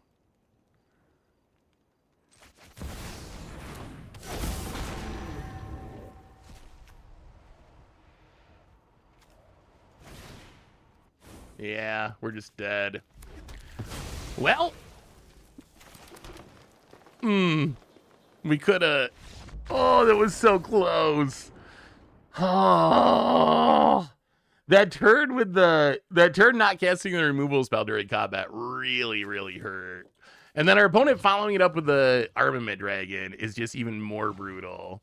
And then Shiko can't actually flashback Kintree Severance, unfortunately, since it technically is 6 mana, which means that Shiko actually is not that good in this deck. We were very excited about the Shiko. I mean, 6 wins is fine, but 7 wins is finer. I will say, I mean, we got 5 and then 6. I really wanted 7, though. I mean, I guess if you look at it that way, what we play, we want 5 and 3 in the first one, 6 and 3 in the second one. Our actual win rate's really good, but 7 wins is the sweet spot. It's the sweet spot. I will say, I really like this draft format so far. Like, it seems really fun. It seems like you can do a lot of cool things. So let me know. I don't know. Would you like to see more drafting in the future? Do you want a draft video on YouTube? Should we? We always just play Constructed all the time. I'm actually curious if y'all like Limited. I have always worried. And then after this, I can't do another draft. I gotta do some other stuff, unfortunately. But I'm curious if you would like more of it. I always worried that draft is not not that accessible to people, right? Where you got to know a ton of cards. In Constructed, you need to know way less cards. The cards are kind of random compared to Constructed. But I don't know. Drafting is kind of fun. So I've shied away from doing too much content with it. But maybe we should do more drafting. I mean, obviously, it's not going to replace Constructed and janky Standard decks and Pioneer decks and Modern decks. That's still going to be the focus. But I kind of think maybe we sneak in a little more drafting once in a while, just because I kind of enjoyed playing that, and it actually seemed pretty fun. So, yeah, this seems like a set that it's worth doing. Cube drafts are also kind of a blast. I also feel like drafting is getting more and more popular. I feel like with the advent of Arena, which is 7 years ago now, making drafting kind of cheaper, but to some extent, I know Arena is still expensive, but compared to like paper drafting, it's way cheaper. I kind of feel like way more people draft than they used to. Because there was a point when we did rough drafts as an actual series on the YouTube, like every week pretty much. But that was back before Limited was as big as it is today. So maybe we'll do some more Limited in the future. Really enjoyed getting to see you draft. Want a second idea of Bronze to Mythic Challenge with Mr. Davis? Yeah, I might have to reach out to Jim. Maybe for a future set, we do a Bronze to Mythic Challenge. That would be super fun. It seems like y'all are interested in drafting. Well, maybe we'll do some more drafting. Also, reminder, 2 streams from now, which is the 29th, I believe. 29th? Is that the right date? I believe it's the 29th of the month. But whatever, 2 streams from now, viewer battle stream. So if you'd like to battle against me, playing on an arena format, standard, pioneer, brawl, I don't care. Let me know, send me an email with your arena info. I'll get you on the list. But we are doing viewer battle stream, not next stream, but the following stream. So get your sweet brews ready for the 29th. Let us know if you want to join. Love to have you play. But on that note, everyone, I got to go take Bear out. Got to do some other stuff. So we got to wrap up the stream for today. Wouldn't be able to battle at the stream since I'm at work, but I could send you Explore Rhino Brew I've been working on, so you can play during the viewer battles. Or please, Joe, yes, I'd love to see your Explore Rhino Brew. Send it over. So quick reminders on the way out the door. Replay YouTube. That's where you can find all the old streams, including this one in the future. Normal YouTube. Tons of stuff coming up on there. Lots of cool new Tarkir Dragonstorm stuff. And one more shout out to our sponsor, Card Kingdom. If you need some magical cards, you can get them over at cardkingdom.com/FTD Most importantly, thank you to all of you. Y'all are amazing and awesome, and I love y'all. I hope you have an amazing day, and we're going to do some rating of Jim Davis. So go say hi to Jim. Have a great one, everyone. I love y'all. Be good, and I will talk to you soon. All right, well, we got 8 lands and a big dumb dragon that will also return our thing. Hello, everybody. It's Seth. Probably better known as Saffron Olive. And I want you to watch my friend Jim, who's stupid. I don't know what's going on. Thanks for the rain, Seth. I appreciate it. How's it going, folks? My name is Jim, pro Magic player, full-time content creator. This is episode 1 of Bronze to Mythic. Starting a little later than I would have liked, of course, due to some medical issues. But, all right, so here comes our Victor. We are dead on, I know.